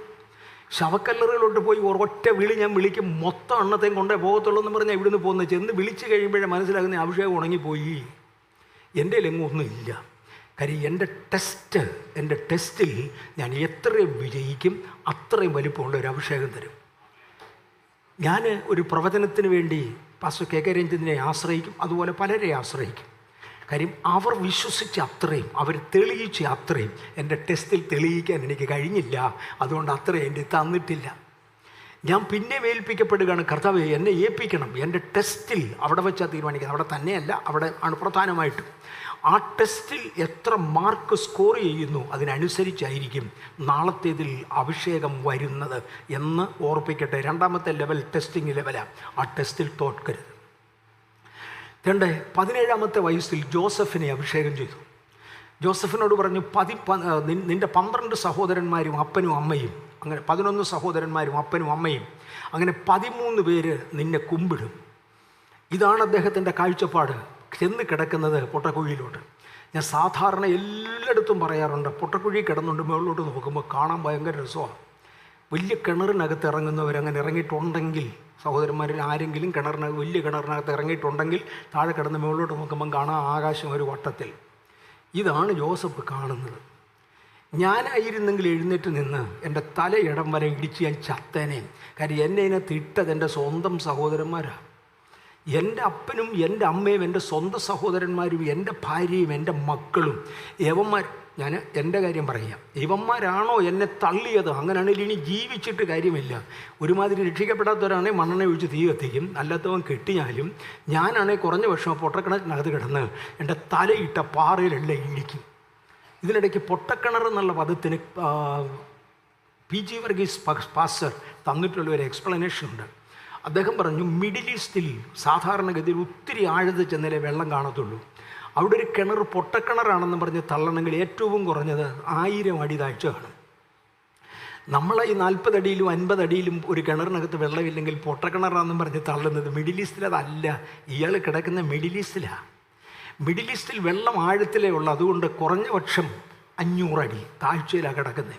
അവിടെ കിടന്ന് മുകളിലോട്ട് നോക്കിയാൽ ആകാശം ഒരു പൊട്ടുപോലെ കാണാമെന്നേ ഉള്ളൂ, കൂടുതലൊന്നുമില്ല. ഞാനന്നിൽ തലയിടിച്ച് ചത്തേനെ. ജോസഫ് എൻ്റെ അഭിപ്രായത്തിൽ അവിടെ ഒന്ന് വട്ടം നോക്കി. എന്താ എൻ്റെ കാഴ്ചപ്പാട്? കണ്ണടച്ചു. 13 പേർ എൻ്റെ മുമ്പിൽ നമസ്കരിക്കണം. 13 വട്ടത്തിൽ കിടക്കാൻ സ്ഥലമുണ്ടോ? ഇല്ല. ഈ പൊട്ടക്കിണറിനകത്ത് 13 പേർക്ക് എൻ്റെ വട്ടത്തിൽ കിടക്കാൻ സ്ഥലമില്ല. അങ്ങനെയാണെങ്കിൽ എൻ്റെ സ്ഥലം ഇതല്ല, ഞാനിവിടുന്ന് പോകും. എൻ്റെ സ്ഥലം ഇതല്ല. I am at a wrong place കിടന്ന് ഞാൻ തീരത്തില്ല. എന്നെ ആരെങ്കിലും പൊക്കിയേ പറ്റും. കയറ് വരുന്നത് വരെ തൽക്കാലം റെസ്റ്റ് എടുക്കാം. തലയിടിക്കാൻ പോകാതെ തൽക്കാലം റെസ്റ്റ് എടുക്കുക. ടെസ്റ്റിലെ ജയം. കർത്താവ് പറഞ്ഞു, നിനക്ക് 100% മാർക്ക്. നിന്നെ പൊക്കിയാൽ കൊണ്ടുവെക്കുന്ന രാജകൊട്ടാരത്തിൽ 1ാം ടെസ്റ്റിൽ നീ ജയിച്ചു. പക്ഷെ പൊക്കി കൊണ്ടുവച്ചത് പൊത്തിപ്പേറിൻ്റെ വീട്ടിലാണ്. അവിടെ ടെസ്റ്റ് പൊത്തിപ്പേറിൻ്റെ വീട്ടിലെ ടെസ്റ്റിൽ ജയിച്ചു. കർത്താവ് പറഞ്ഞു, ഒരു പ്രാവശ്യം കൂടെ നിന്നെ ടെസ്റ്റ് ചെയ്തോട്ടെ. കാരാഗ്രഹത്തിലിട്ടു. അവിടുത്തെ ടെസ്റ്റിലും ജയിച്ചു. കർത്താവ് പറഞ്ഞു, കയറിക്കോ നേരെ കൊട്ടാരത്തിലോട്ട്. നിന്റെ വട്ടത്തിൽ 13 പേർക്ക് കിടക്കാൻ സ്ഥലമുള്ള വിശാലതയിലേക്ക് നിന്നെ കൊണ്ടുവരിക. ടെസ്റ്റിൽ പരാജയപ്പെടരുത്. I am under test. ഞാനിതിനകത്ത് ജയിച്ചിരിക്കും. ചിലർക്ക് 2 ദിവസം കൊണ്ട് ടെസ്റ്റ് തീരും. ചിലർക്ക് റീടെസ്റ്റിൻ്റെ കളിയാണ്. കാര്യം കഴിഞ്ഞതിനകത്തൊക്കെ തോറ്റു തുടങ്ങി അങ്ങനെ തീരെ പോയിട്ടുമില്ല. അതുകൊണ്ട് വീണ്ടും കർത്താവ് ചാൻസ് തന്ന് നമ്മളെ പലരെയും നോക്കുകയാണ്. ഈ ടെസ്റ്റിനകത്ത് ജയിച്ചേ തീരൂ. 3ാമത്തെ ലെവൽ, ഞാൻ 2ാം ലെവൽ അവിടുന്ന് മാറുക. 3ാമത്തെ ലെവൽ വേദപുസ്തക ഭാഷയിൽ മരുഭൂമിയുടെ ലെവലാണ്. യേശുവിനെ സാത്താനുമായുള്ള ജയം കഴിഞ്ഞുടനെ പരീശന്മാർ ചോദ്യം ചെയ്യാൻ വിട്ടുകൊടുത്തു. ന്യായശാസ്ത്രികൾ ചോദ്യം ചെയ്യാൻ വിട്ടുകൊടുത്തു. കണ്ടവനൊക്കെ ചോദ്യം ചെയ്യാൻ വിട്ടുകൊടുത്തു. മോശെ ശക്തിയേറിയ ഒരു അഭിഷേകം നയിച്ചു. നേരെ കനാനിലോട്ട് നടത്തുകയായിരുന്നില്ല, മരുഭൂമിയിലോട്ട് നയിക്കുകയായിരുന്നു. അവിടെ അങ്ങയുടെ സ്വന്തം ജനം അങ്ങയ്ക്കെതിരെ ബഹളം വെക്കും. അങ്ങയെ കല്ലെറിയുവാൻ അങ്ങയുടെ സ്വന്തം ജനം വരും. ഈ കല്ലെറിയെന്ന് ഞാൻ ഒന്ന് ഇച്ചിരൂടെ പുറകിൽ വരാം. ഫറവോൻ്റെ അടുക്കൽ ചെന്നു. ചില കാര്യങ്ങൾ നടന്നു. അദ്ദേഹത്തിൻ്റെ വടി ചേഞ്ച് ചെയ്യുന്നതായിരുന്നു വലിയ കാര്യം. ഞാൻ കഴിഞ്ഞ പ്രാവശ്യം വടിയുടെ കാര്യം പറഞ്ഞു. ഞാൻ എവിടെ പോയാലും മോശെ തൊട്ട വടി തൊടാതെ വിടുകയില്ല. കാര്യം അത് ഭയങ്കര ചരിത്രമാണ്. ഞാനൊരു മൈക്രോഫോൺ അതിന് സാധാരണ ഉപയോഗിക്കുന്നത്. ഒരു മൈക്കൊന്ന് വരാം, ആരെങ്കിലും ഒരാൾ. സാധാരണ ഒരു മൈക്രോഫോൺ ഞാൻ മോശയുടെ വടി കാണിക്കാൻ വേണ്ടി ഇതിനൊരു ഒരു മാധ്യമമായി ഉപയോഗിക്കുക. അംശവടി, കുത്തി നടക്കാൻ ഉപയോഗിക്കുന്ന അംശവടി സാധാരണഗതിയിൽ ഏറെക്കുറെ ഇതുപോലെ കൈ പിടിക്കാൻ കൊള്ളാവുന്ന ഒരു ഭാഗം കാണും. അവിടുന്ന് വാലി പോലെ താണു പോകുന്ന ഒന്നുണ്ട്. അവിടെ നിലത്ത് കുത്തിയാണ് നടക്കേണ്ടത്. മോശ പർവ്വത മുകളിലേക്ക് വിളിച്ച യഹോവയായ ദൈവം ഒരു ചോദ്യം ചോദിച്ചു, നിൻ്റെ കയ്യിലിരിക്കുന്നത് എന്നാ പറയാൻ പറഞ്ഞു. ഉപദേശിമാരൊക്കെ എന്നോട് പറഞ്ഞിട്ടുള്ളത് ഒരു ഉണക്കവടിയായിരുന്നെന്നാ. ശരിയാ. പക്ഷെ വേദപുസ്തകത്തിൻ്റെ അകത്തോട്ട് കയറുമ്പോൾ അങ്ങനൊന്നും അല്ല. വേദപുസ്തകത്തിൽ 4 ഇനം വടികളെക്കുറിച്ച് കാണാം. ഏറ്റവും താണത് അടിക്കാൻ ഉപയോഗിക്കുന്ന വടി, അതിനെ സ്റ്റിക്കെന്ന് വിളിക്കും. 2ാമത്തെ വടി കുത്തി നടക്കാൻ ഉപയോഗിക്കുന്ന വടിയാണ് വേദപുസ്തകത്തിലുള്ളത്, അതിനെ സ്റ്റേവ് എന്ന് വിളിക്കും. 3ാമത്തേത് ആടിനെ തീറ്റാനുള്ള വടിയാണ്, അതിനെ ഇടയൻ്റെ കോലെന്ന് വിളിക്കും. 4ാമത്തേത് അധികാരം കാണിക്കുന്ന അംശവടിയാണ്, അതിനെ സ്റ്റാഫ് എന്ന് വിളിക്കും. മോശ പറഞ്ഞത് എൻ്റെ കയ്യിലിരിക്കുന്ന സ്റ്റാഫാണ്. എൻ്റെ കയ്യിലിരിക്കുന്ന ഉണക്കക്കമ്പെന്നല്ല പറഞ്ഞത്, എൻ്റെ കയ്യിലിരിക്കുന്ന സ്റ്റാഫ്. അതിന് ഒറിജിനൽ ഭാഷയിൽ ഉപയോഗിച്ചിരിക്കുന്ന പദമതാ, ഇറ്റ്സ് മൈ സ്റ്റാഫ്. അത് ഭയങ്കര അഹങ്കാരത്തിലാണ്. എന്ന് പറഞ്ഞാൽ എന്നെപ്പോലൊരുത്തനൊരു സ്റ്റാഫ് ഉപയോഗിക്കാനൊക്കത്തില്ല. ഞാനൊരു സ്റ്റാഫ് ഉപയോഗിച്ചുകൊണ്ട് ഇതുവഴി എങ്ങാനും നടന്നാൽ അടുത്ത പോലീസ് സ്റ്റേഷനിൽ എന്നെ പിടിച്ചിട്ടേച്ച് പറയും, ഇവിടുത്തെ പോലീസ് കമ്മീഷണർക്ക് മാത്രമേ ഇവിടെ സ്റ്റാഫ് ഉപയോഗിക്കാനൊക്കത്തുള്ളൂ, നീ ഏതാ? അത് പള്ളി കയറി സ്റ്റാഫ് ഉപയോഗിക്കാമെന്ന് പറഞ്ഞാൽ അവർ പറയും ഇവിടുത്തെ സീനിയർ ബിഷപ്പിന് സ്റ്റാഫ് ഉപയോഗിക്കാനൊക്കത്തുള്ളൂ, അംശവടി, നീ ഏതാ? എല്ലാവരും എന്നെ പിടിച്ചു തല്ലും. അപ്പോൾ എൻ്റെ സ്റ്റാഫാണെന്ന് മോശ പറഞ്ഞത് ഗമേലാണ് പറഞ്ഞത്, സ്റ്റാഫ് കയ്യിലുണ്ടായിട്ടാണ് പറഞ്ഞു. ഇനി ക്വാളിഫിക്കേഷനിലേക്ക് പോകാൻ തുടങ്ങുക. ഒരു എബ്രായൻ സ്റ്റാഫ് ഉപയോഗിക്കണമെങ്കിൽ 3-4 ക്വാളിറ്റികൾ വേണം. 1, ഗോത്രം തെറ്റാതെ ജനിച്ചവനായിരിക്കണം. വേറൊരു ഭാഷയിൽ ലേവി വംശത്തിൽപ്പെട്ട ഒരു പുരുഷൻ ഇസ്രയേലിൽ തന്നെ ബെന്യാമീൻ ഗോത്രത്തിൽപ്പെട്ടതോ അല്ലെങ്കിൽ യഹൂദ ഗോത്രത്തിൽപ്പെട്ടതോ ആയ ഒരു പെൺകുട്ടിയെ കല്യാണം കഴിച്ച് ഒരു കുഞ്ഞുണ്ടായാൽ അവന് സ്റ്റാഫ് ഉപയോഗിക്കാൻ ഒക്കുകയില്ല. ലേവി ഗോത്രത്തിലെ പുരുഷൻ ലേവി പെൺകുട്ടിയെ വിവാഹം കഴിച്ച്, ബെന്യാമീൻ ഗോത്രത്തിലെ പുരുഷൻ ബെന്യാമീൻ ഗോത്രത്തിലെ പെൺകുട്ടിയെ വിവാഹം കഴിച്ച് ഗോത്രം തെറ്റാതെ കുടുംബ പാരമ്പര്യം സൂക്ഷിക്കുന്നവനും അബ്രഹാമിൻ്റെ കാലം മുതൽ ചരിത്രം അറിയാവുന്നവനും മാത്രമേ സ്റ്റാഫ് ഉപയോഗിക്കാൻ പറ്റുള്ളൂ. പ്രാർത്ഥനാ ജീവിതത്തിൽ ഭയങ്കര ഉന്നതത്തിൽ കയറിയവന് മാത്രമേ സ്റ്റാഫ് ഉപയോഗിക്കാനൊക്കത്തുള്ളൂ. മതവിദ്യാഭ്യാസം പൂർത്തിയാക്കിയവന് മാത്രമേ സ്റ്റാഫ് ഉപയോഗിക്കാനൊക്കത്തുള്ളൂ. ഇത് തീർന്നതാണെന്ന്. It's my staff. ഒരു എബ്രായൻ എന്നുള്ള രീതിയിൽ അതാണ് സ്ഥിതിയെങ്കിൽ, മിസ്രൈമിൻ എന്നുള്ള സ്ഥിതിയിലോ രാജകൊട്ടാരത്തിൽ ജനിച്ച റോയൽ ഫാമിലിയുടെ മെമ്പേഴ്സിന് മാത്രമേ സ്റ്റാഫ് ഉപയോഗിക്കാനൊക്കത്തുള്ളൂ. ഇവൻ മിസ്രൈമിലെ ഫറവോൻ്റെ പുത്രിയുടെ അഡോപ്റ്റഡ് ബോയ്. സ്റ്റാഫ് ഉപയോഗിക്കാം, റോയൽ ഫാമിലിയാണ്. 2, റോയൽ ജോലി ചെയ്തവനെ ഒക്കത്തുള്ളൂ. മിസ്രൈമിലെ സർവ്വസൈന്യാധിപനായിരുന്നു. 3, വിദ്യയിൽ നിപുണന് മാത്രമേ ഒക്കത്തുള്ളൂ. അതെ, മിസ്രൈമിലെ സകല വിദ്യയിലും അദ്ദേഹം നിപുണനായിരുന്നു. എല്ലാ ക്വാളിഫിക്കേഷനും എനിക്കുണ്ട്. It's my staff. നമ്മൾ പറഞ്ഞാൽ പഴയ പെന്തിക്കോസുകാരനാണ്, 4ാം തലമുറയാണ്, ഇത്ര ബൈബിൾ സ്കൂളിൽ പഠിച്ചിട്ടുണ്ട്, ഒത്തിരി കാര്യങ്ങൾ പറയാം. പക്ഷെ മോശയ്ക്ക് രണ്ടും ഒരുപോലെ പറയാനുണ്ട്. എൻ്റെ സ്റ്റാഫാ, എൻ്റെ വ്യക്തിത്വത്തിൻ്റെ ആകത്തുകയാണ്, എൻ്റെ വ്യക്തിത്വത്തിൻ്റെ ആകത്തുക. ഞാനിതങ്ങ് ചുരുക്കി പോകാം. ഞാൻ ഒട്ടും കുറഞ്ഞവനല്ല. ഇപ്പോഴാട് തീറ്റി അത് വേറെ കാര്യം, അതൊരു കളിപ്പ് പറ്റിയതാണ്. എൻ്റെ വ്യക്തിത്വത്തിൻ്റെ ആകത്തുകയാണ്. അടുത്ത കൽപ്പന ഇടറ തറയിൽ. ഞാനാണെങ്കിൽ ഇടത്തില്ല, കാര്യം ഇത്രയും പ്രസ്റ്റേജിയസ്. പക്ഷെ മോശ തറയിലിട്ടു. ഇട്ടപ്പോഴാണ് തിരിച്ചറിയുന്നത്, ഞാൻ ഇത്രയും പ്രശംസിച്ചിരുന്ന എൻ്റെ അംശവടി വേണ്ട ഞാൻ തന്നെ ഭയപ്പെടുന്ന സർപ്പമാണ്. ഇത് ദൈവസന്നിധിയിൽ ശോധന ചെയ്താൽ പ്രശംസിക്കാൻ ഇതിൽ ഒന്നുമില്ല, ഞാൻ തന്നെ ഭയപ്പെടുന്ന സർപ്പമാണ്.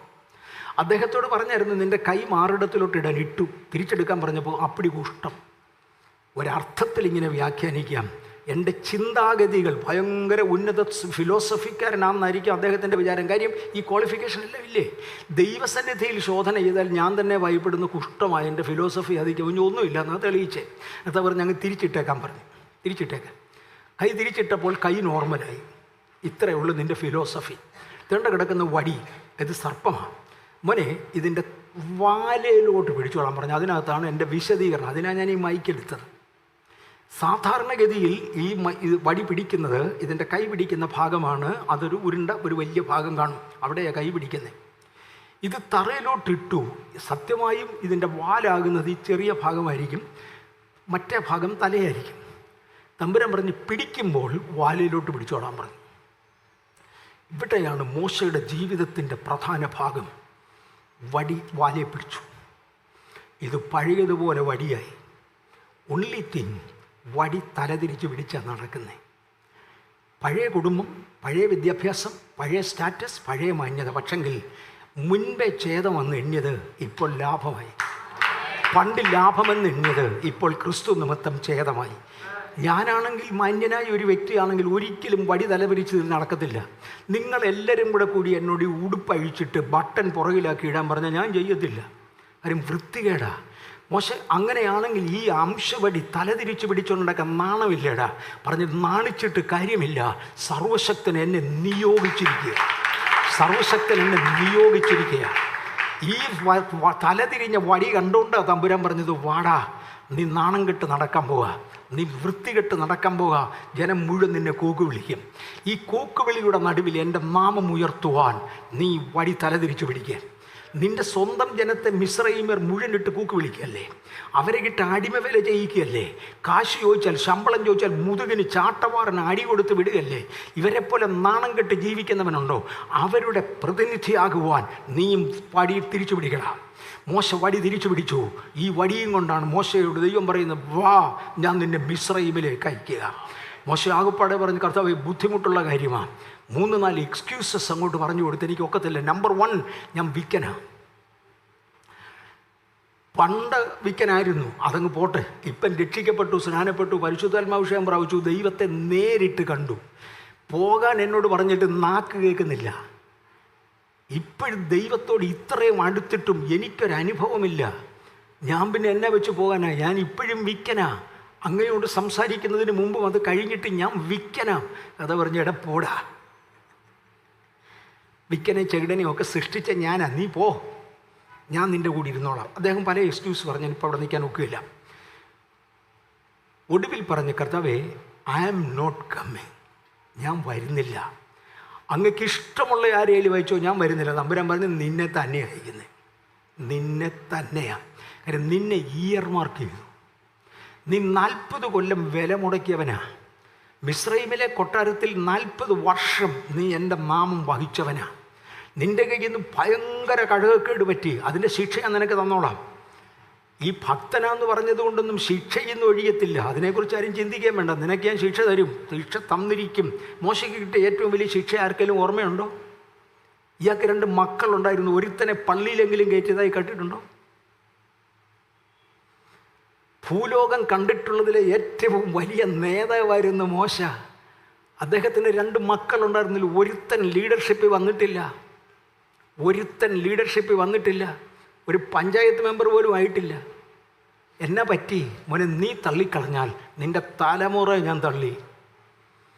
പക്ഷെ നിന്നെക്കൊണ്ട് എനിക്കൊരു വേല സാധിക്കണം, അത് ഞാൻ സാധിക്കും. ഇതൊന്നും മറക്കണ്ട കേട്ടോ. പെന്തക്കോസ്തിൻ്റെ 2ാം തലമുറയും 3ാം തലമുറയും തലമുറ ശേഷിക്കാതെ പോകുന്നതിൻ്റെ കാരണങ്ങൾ എങ്ങനോ വല്യപ്പച്ചൻ വാങ്ങിച്ചു വെച്ചതാ. എനിക്ക് തോന്നുന്നു ശരിക്കും ഇത് മനസ്സിലാകുന്നെന്ന് തോന്നുന്നു. ഞാൻ നിന്നെ ഉപയോഗിക്കും, കാര്യം നീ വില മുടക്കിയവനാ. പക്ഷെ നിൻ്റെ മക്കളുണ്ടല്ലോ, ലീഡർഷിപ്പിൽ കാണത്തില്ല. 2ാമതൊരു പുള്ളിയും കൂടെ ഞാൻ തൊടാൻ പോകാം. നമ്മുടെ ശമൂവേൽ പ്രവാചകനെ ദേവാലയത്തിലോട്ട് കൊടുത്തേച്ച് അമ്മ ഒരു വാക്ക് പറഞ്ഞു, ഇവൻ ജീവപര്യന്തം ഇവിടെ യഹോവയുടെ സന്നിധിയിലായിരിക്കും. കുറച്ച് നാൾ കഴിഞ്ഞു, കല്യാണമൊക്കെ കഴിഞ്ഞപ്പോൾ ഇയാൾക്ക് തോന്നി അങ്ങനെയാണെങ്കിൽ ശമരിയയിലോട്ട് മാറി ഒരു വീട് വെച്ചാലോ.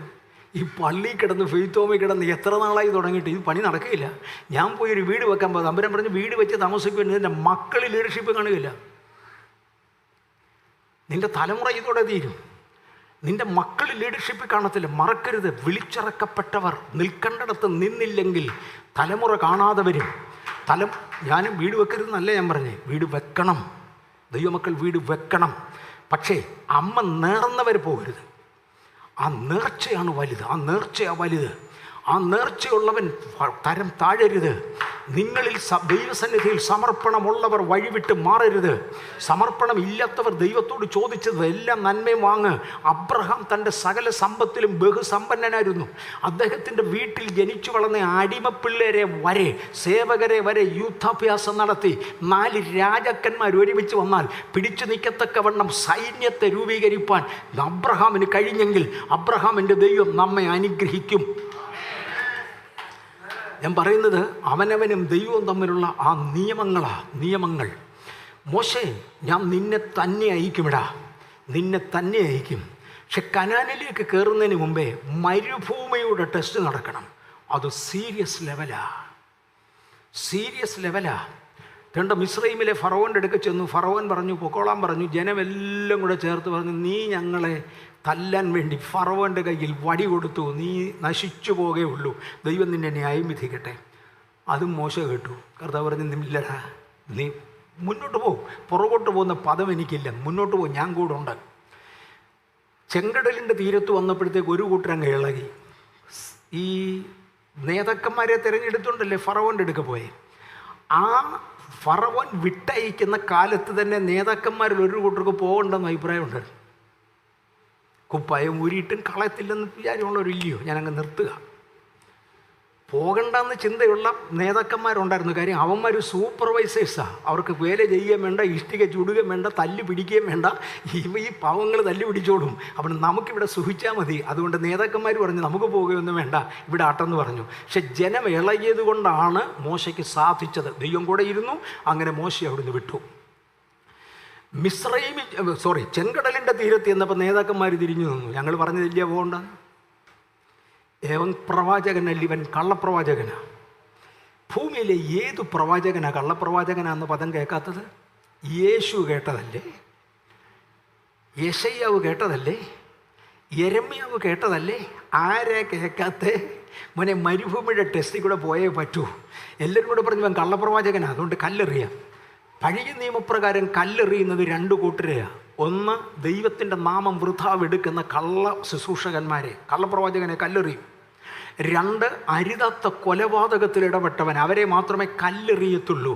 മോശ കല്ലെറിയാൻ ജനം കല്ലെടുത്തു. മോശ ഇരുന്ന് കരഞ്ഞ്, കർത്താവേ മരുഭൂമിയിലോട്ട് കയറിയില്ല, അതിന് മുമ്പേ തുടങ്ങിയോ? കർത്താവ് പറഞ്ഞു, മോശേ, എൻ്റെ വചനത്തിൽ പുറകോട്ട് പോകുന്നൊരു വാക്കിലിടം, മുന്നോട്ട് പോകാൻ ജനത്തോട് പറ. എന്നെ കട്ടിയല്ലോ, നിൻ്റെ കയ്യിൽ ആ തലതിരിഞ്ഞ വടിയുണ്ടല്ലോ, തലതിരിഞ്ഞ വടി അതിങ്ങോട്ട് എടുത്ത് സമുദ്രത്തെ വേർതിരിക്കടാ. ഇതിനകത്തിരിക്കുന്ന ചിലരെ സമ്പുരാൻ നിങ്ങളുടെ മുമ്പിലുള്ള പ്രതിസന്ധികളെ വേർതിരിക്കുവാൻ ചില തലതിരിഞ്ഞ വടികൾ ഏൽപ്പിക്കട്ടെ. അത്ഭുതങ്ങൾ ചെയ്യുവാൻ വടിയെടുക്കാൻ മറക്കണ്ട. ചില വടിയുള്ളവർക്കായി സ്തോത്രം. വേർതിരിക്ക്. അപ്പുറ കടന്നു. ജനമെല്ലാം കൂടെ ആർപ്പ് വിളിക്കാൻ തുടങ്ങി. അമ്മൂമ്മത്തുള്ള ഒരാളവിടെ ഉണ്ട്, മിരിയാം. തപ്പെടുത്തു. മോശയേക്കാൾ 10-13 വയസ്സെങ്കിലും മൂത്തതാണ്. മോശയ്ക്ക് 80 കഴിഞ്ഞ് അമ്മച്ചിക്ക് 90 മേളിലായി. അമ്മച്ചി തപ്പെടുത്തു. അമ്മൂമ്മത്തുള്ള തുള്ളാൻ തുടങ്ങി. തപ്പെടുത്ത് അമ്മച്ചി ചാടി, പുറകെ പിള്ളേർ എല്ലാം ചാടി, കൂട്ടപ്പാട്ടും ആട്ടവുമായി ഭയങ്കര സന്തോഷത്തിൽ പോകുമ്പോഴാണ് മാറാഹ. വെള്ളം കുടിക്കാൻ നിവൃത്തിയില്ലാത്ത സാഹചര്യം. ജനം പറഞ്ഞ് കല്ലെടുത്തു. നമ്മുടെ പഴയ നേതാക്കന്മാരുണ്ടല്ലോ, അവർ പറഞ്ഞു ഞങ്ങൾ അന്നേ പറഞ്ഞതല്ലേ, കല്ലെടുത്തു എറി. മോശ ദൈവസന്നിധിയിൽ കമന്ന് വീണപ്പോൾ തമ്പുരാൻ ഒരു കമ്പ് കാണിച്ചു കൊടുത്ത് ഇത് വെട്ടി അങ്ങോട്ട് ഇട്ടേക്കാൻ പറഞ്ഞു. ഇട്ടു, വെള്ളം മധുരമായി. എത്ര പ്രതിസന്ധികൾ പറഞ്ഞാൽ ഒരു ദിവസം കൊണ്ട് തീരുകയില്ല. 40 വർഷത്തെ കഥയാ. ഈ മരുഭൂമിയുടെ ടെസ്റ്റിനകത്ത് മോശ തോറ്റുപോയി. ഞാനും തോറ്റിട്ടുണ്ട്. പാസ്റ്റർ രഞ്ജിത്ത്, കഴിവുണ്ടെ തോക്കാതെ രക്ഷപ്പെട്. നേതൃസ്ഥാനത്ത് നിൽക്കുന്ന പലരെയും തള്ളിയിടുന്ന ഒരു രംഗമായത്. ഒരിക്കൽ ഞാൻ ഒരു വിദേശ രാജ്യത്താണ്, അത്രേ പറയുന്നുള്ളൂ, ഒരു വിദേശ രാജ്യത്താണ്. 2 മാസം കഴിഞ്ഞ് വരത്തുള്ളെന്നാണ് പറഞ്ഞത്. ഒരു 2 ആഴ്ച കഴിഞ്ഞുള്ളൂ, 1.5 മാസം ബാക്കിയുണ്ട്. മൂത്ത മോൻ വിളിച്ചിട്ട് പറഞ്ഞു, ഡാഡി എളുപ്പം വന്നേ പറ്റൂ. ഞാൻ എന്നെ പറ്റടാ, ഞാൻ ഏതായാലും നരകത്തിൽ പോവും. എൻ്റെ മോൻ്റെ വാചകമാണ്, ഞാൻ ഏതായാലും നരകത്തിൽ പോകും.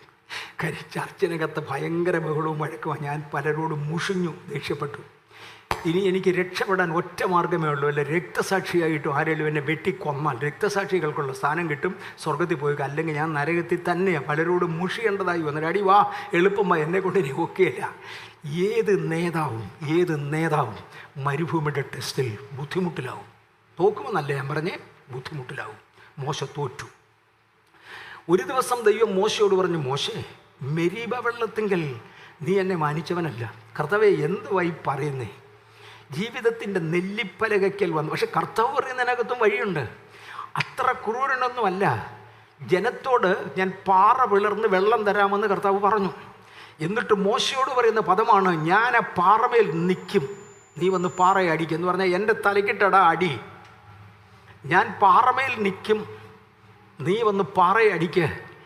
നീ പാറയെ അടിക്കുമ്പോൾ തല്ലുകൊള്ളുന്നത് എൻ്റെ തലയ്ക്കാ, ഞാൻ വന്ന് നിൽക്കുക. പാറ പൊട്ടുന്നത് നീ കാണത്തുള്ളൂ, പക്ഷെ തല്ല് കിട്ടുന്നത് എനിക്കിട്ടാ. കാരണം ഞാൻ പാറമേൽ നിൽക്കും. അങ്ങനെ ഞാൻ വെള്ളം തന്നതല്ലേ, നിന്നെ നടത്തിയതല്ലേ. ഇപ്പം എന്തടാ വിശ്വസിച്ചാലത്തെ തകരാറ്? അതാ ദൈവത്തിൻ്റെ ചോദ്യം. നിനക്ക് വിശ്വസിച്ചാലത്തെ തകരാറ്? മരുഭൂമിയുടെ ടെസ്റ്റിലൂടെ നടത്തി. ഏത് ഭക്തനാണ് മരുഭൂമി ടെസ്റ്റിലൂടെ പോകാത്തത്? ജോസഫിനെ കുറിച്ച് ഒരു കർത്താവിൻ്റെ ദാസൻ വളരെ ആധികാരികമായി പറഞ്ഞ ഒരാൾ, ദൈവം എന്നെ കണക്ട് ചെയ്ത കൂട്ടത്തിൽ വേദപുസ്തകം ശരിക്കറിയാവുന്ന, ചരിത്രം ശരിക്കറിയാവുന്ന ചില വ്യക്തികളെ കൂടെ കണക്ട് ചെയ്തു. റോൺ ചാൾസ് എന്ന് പറയുന്ന ഒരു മനുഷ്യനുണ്ട്, ഉണ്ടായിരുന്നു, മരിച്ചുപോയി. റോൺ ചാൾസ് UNOയുടെ എക്സ്കവേഷൻ വിങ്ങിൻ്റെ ചെയർമാനായിരുന്നു.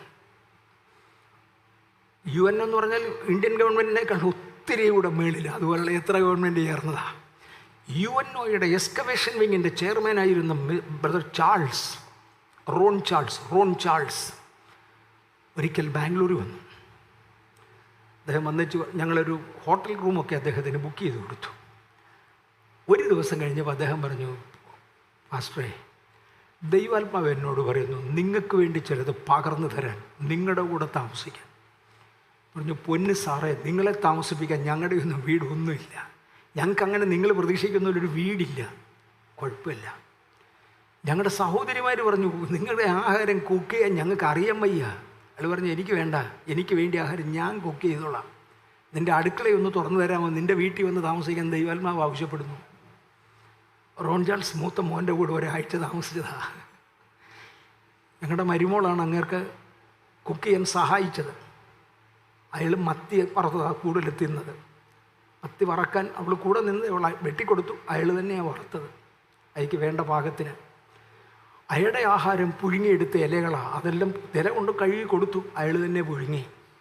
ആ കൂട്ടത്തിൽ ഒരുപാട് വിവരങ്ങൾ പറഞ്ഞത്. അയാൾ ജോസഫിനെ കുറിച്ച് പറഞ്ഞതൊന്ന് കേട്ടോണം.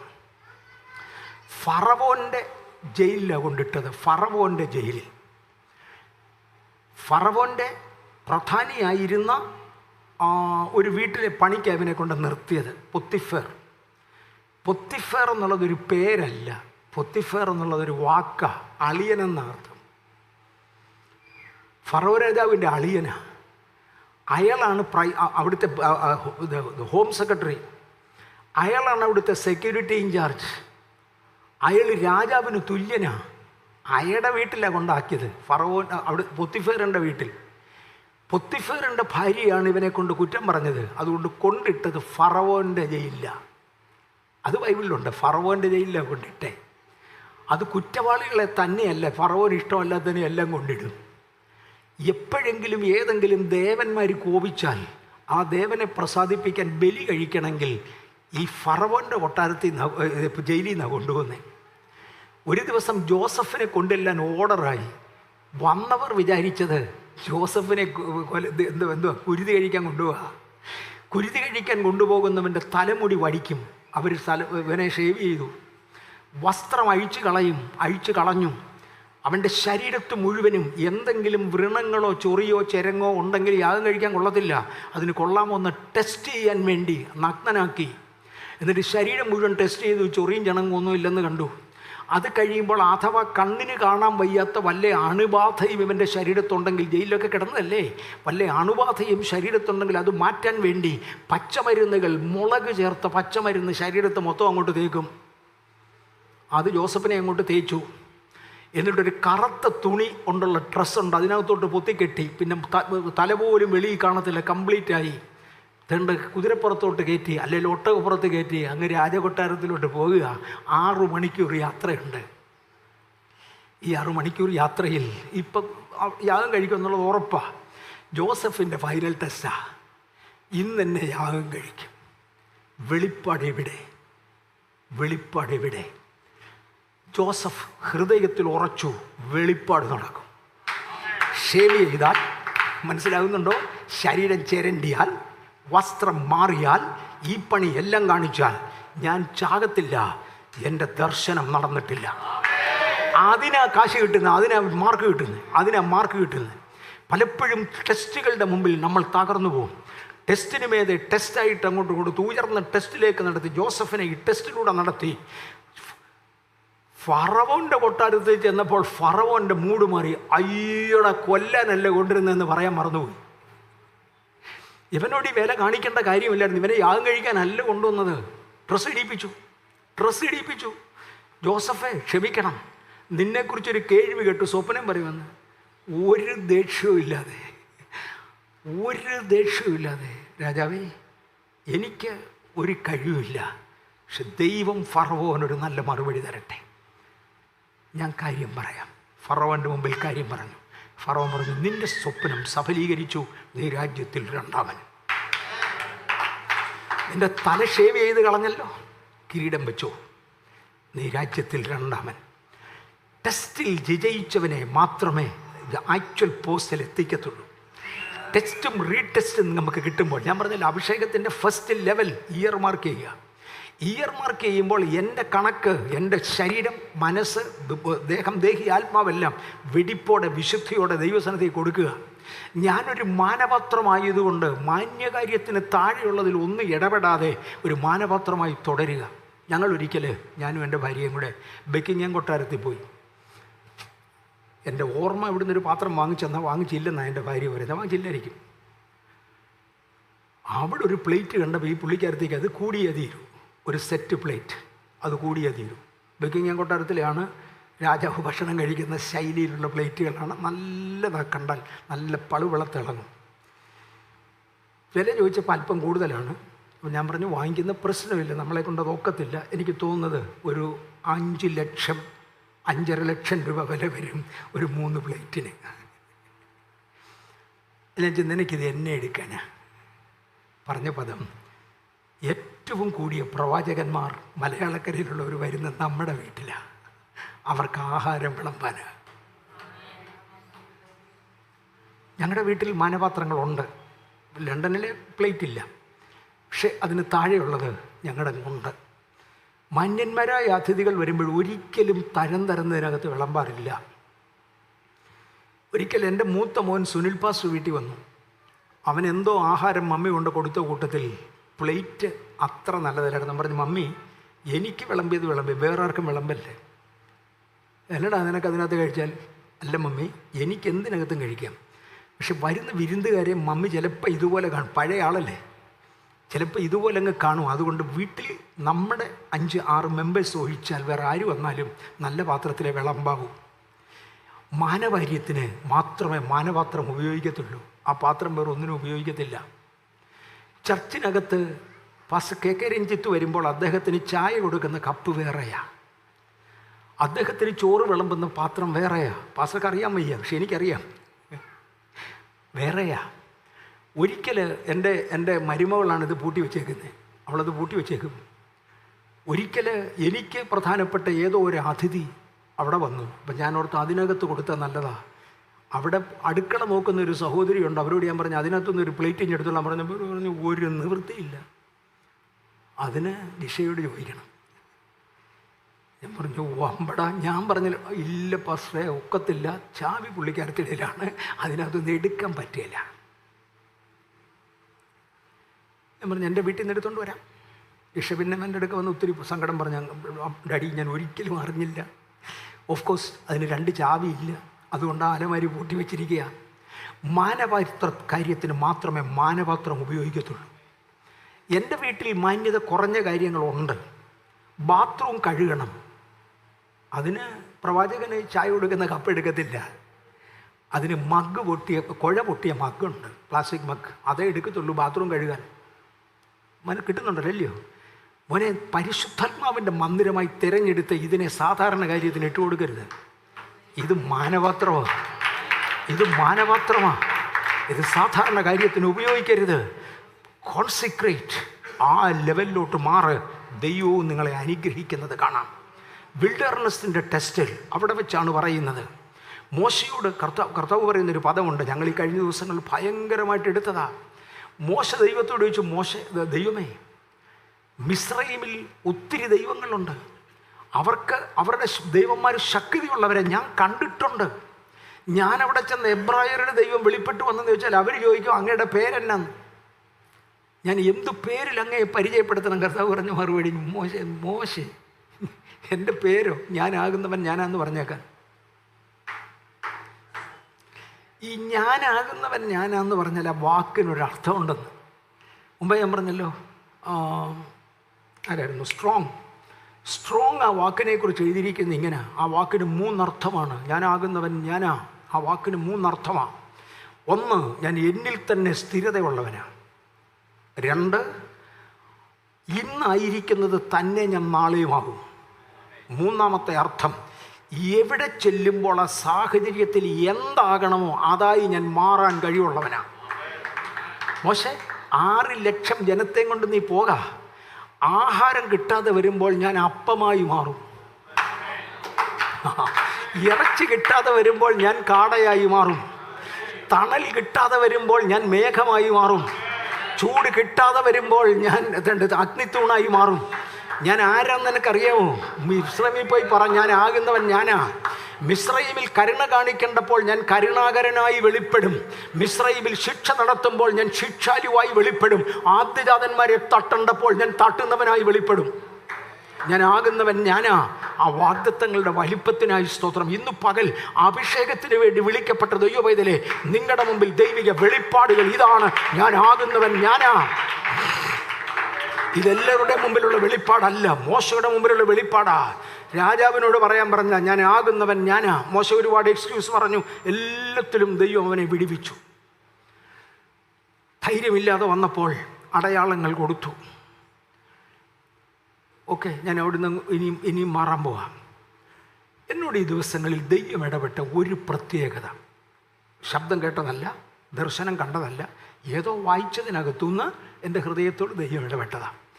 ദൈവം ഒരിക്കലും വിളിക്കപ്പെട്ടവർക്ക് ആയുധങ്ങൾ ഏൽപ്പിക്കുക അല്ലാതെ ആയുധധാരിയെ വിളിക്കാറില്ല. കൃപാവരങ്ങൾ ഉള്ളവനെ, കഴിവുള്ളവനെ ദൈവം വിളിക്കാറില്ല, വിളിച്ചവനെ കഴിവ് ഏൽപ്പിക്കുക. കാര്യം മറ്റവൻ കൊണ്ടുവരുന്ന കഴിവ് ദൈവത്തിന് ഉപയോഗിക്കാൻ കൊള്ളുന്നതല്ല.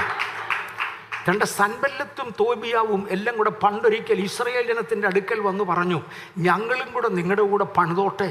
ഓർക്കുന്നുണ്ടായിരിക്കും, ഞങ്ങളും കൂടെ നിങ്ങളുടെ കൂടെ പണിതോട്ടെ. ഇവർ പറഞ്ഞു വേണ്ട. അതെന്നെ പറ്റി?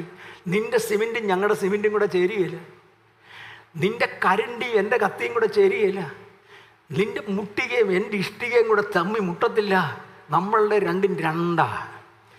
രണ്ട് ഇടപാട് ചേർത്ത് ഒന്നിച്ചു പോകത്തില്ല. യൂണിയൻ കൺവെൻഷൻ ഒന്നും വിലപ്പോകത്തില്ല. യൂണിയൻ മീറ്റിംഗ് ഒന്നും നടക്കത്തില്ല. ഞങ്ങൾക്ക് ഞങ്ങളുടേതായ തനിമയുണ്ട്. കാര്യം ഞങ്ങളുടെ ദൈവം തനിമയുള്ളവനാ. വേറൊന്നും കൊത്തില്ല. He never called equipped, but he always call and equip a person. ഉപകരണങ്ങൾ ഉള്ളവനെ വിളിച്ചാക്കുകയല്ല, വിളിച്ച് ഉപകരണങ്ങൾ ഏൽപ്പിക്കുക. ഇന്ന് പകൽ ദൈവം ഉപകരണങ്ങൾ ഏൽപ്പിക്കുന്നവർക്കായി സ്തോത്രം. എനിക്ക് ഒരു കൃപാവരവും ഇല്ല പാസ്റ്റർ, പിന്നെ ഞാൻ എങ്ങനെ പോകുന്നു? മോനെ, കൃപാവരം ഉള്ളവനെ വിളിക്കാറില്ലടാ. വിളിച്ച് കൃപാവരം തരിക മതി. ഇതാ ദൈവത്തിൻ്റെ പദ്ധതി, ഇതാ ദൈവത്തിൻ്റെ പദ്ധതി. ഇന്ന് രാത്രി താല്പര്യമുള്ളവരുണ്ടോ? പ്രാപിച്ചുകൊണ്ട് പോകും. താല്പര്യമുള്ളവരുണ്ടോ? പ്രാപിച്ചുകൊണ്ട് പോകും. ലെവൽ നമ്പർ 4, 4ാമത്തെ ലെവൽ,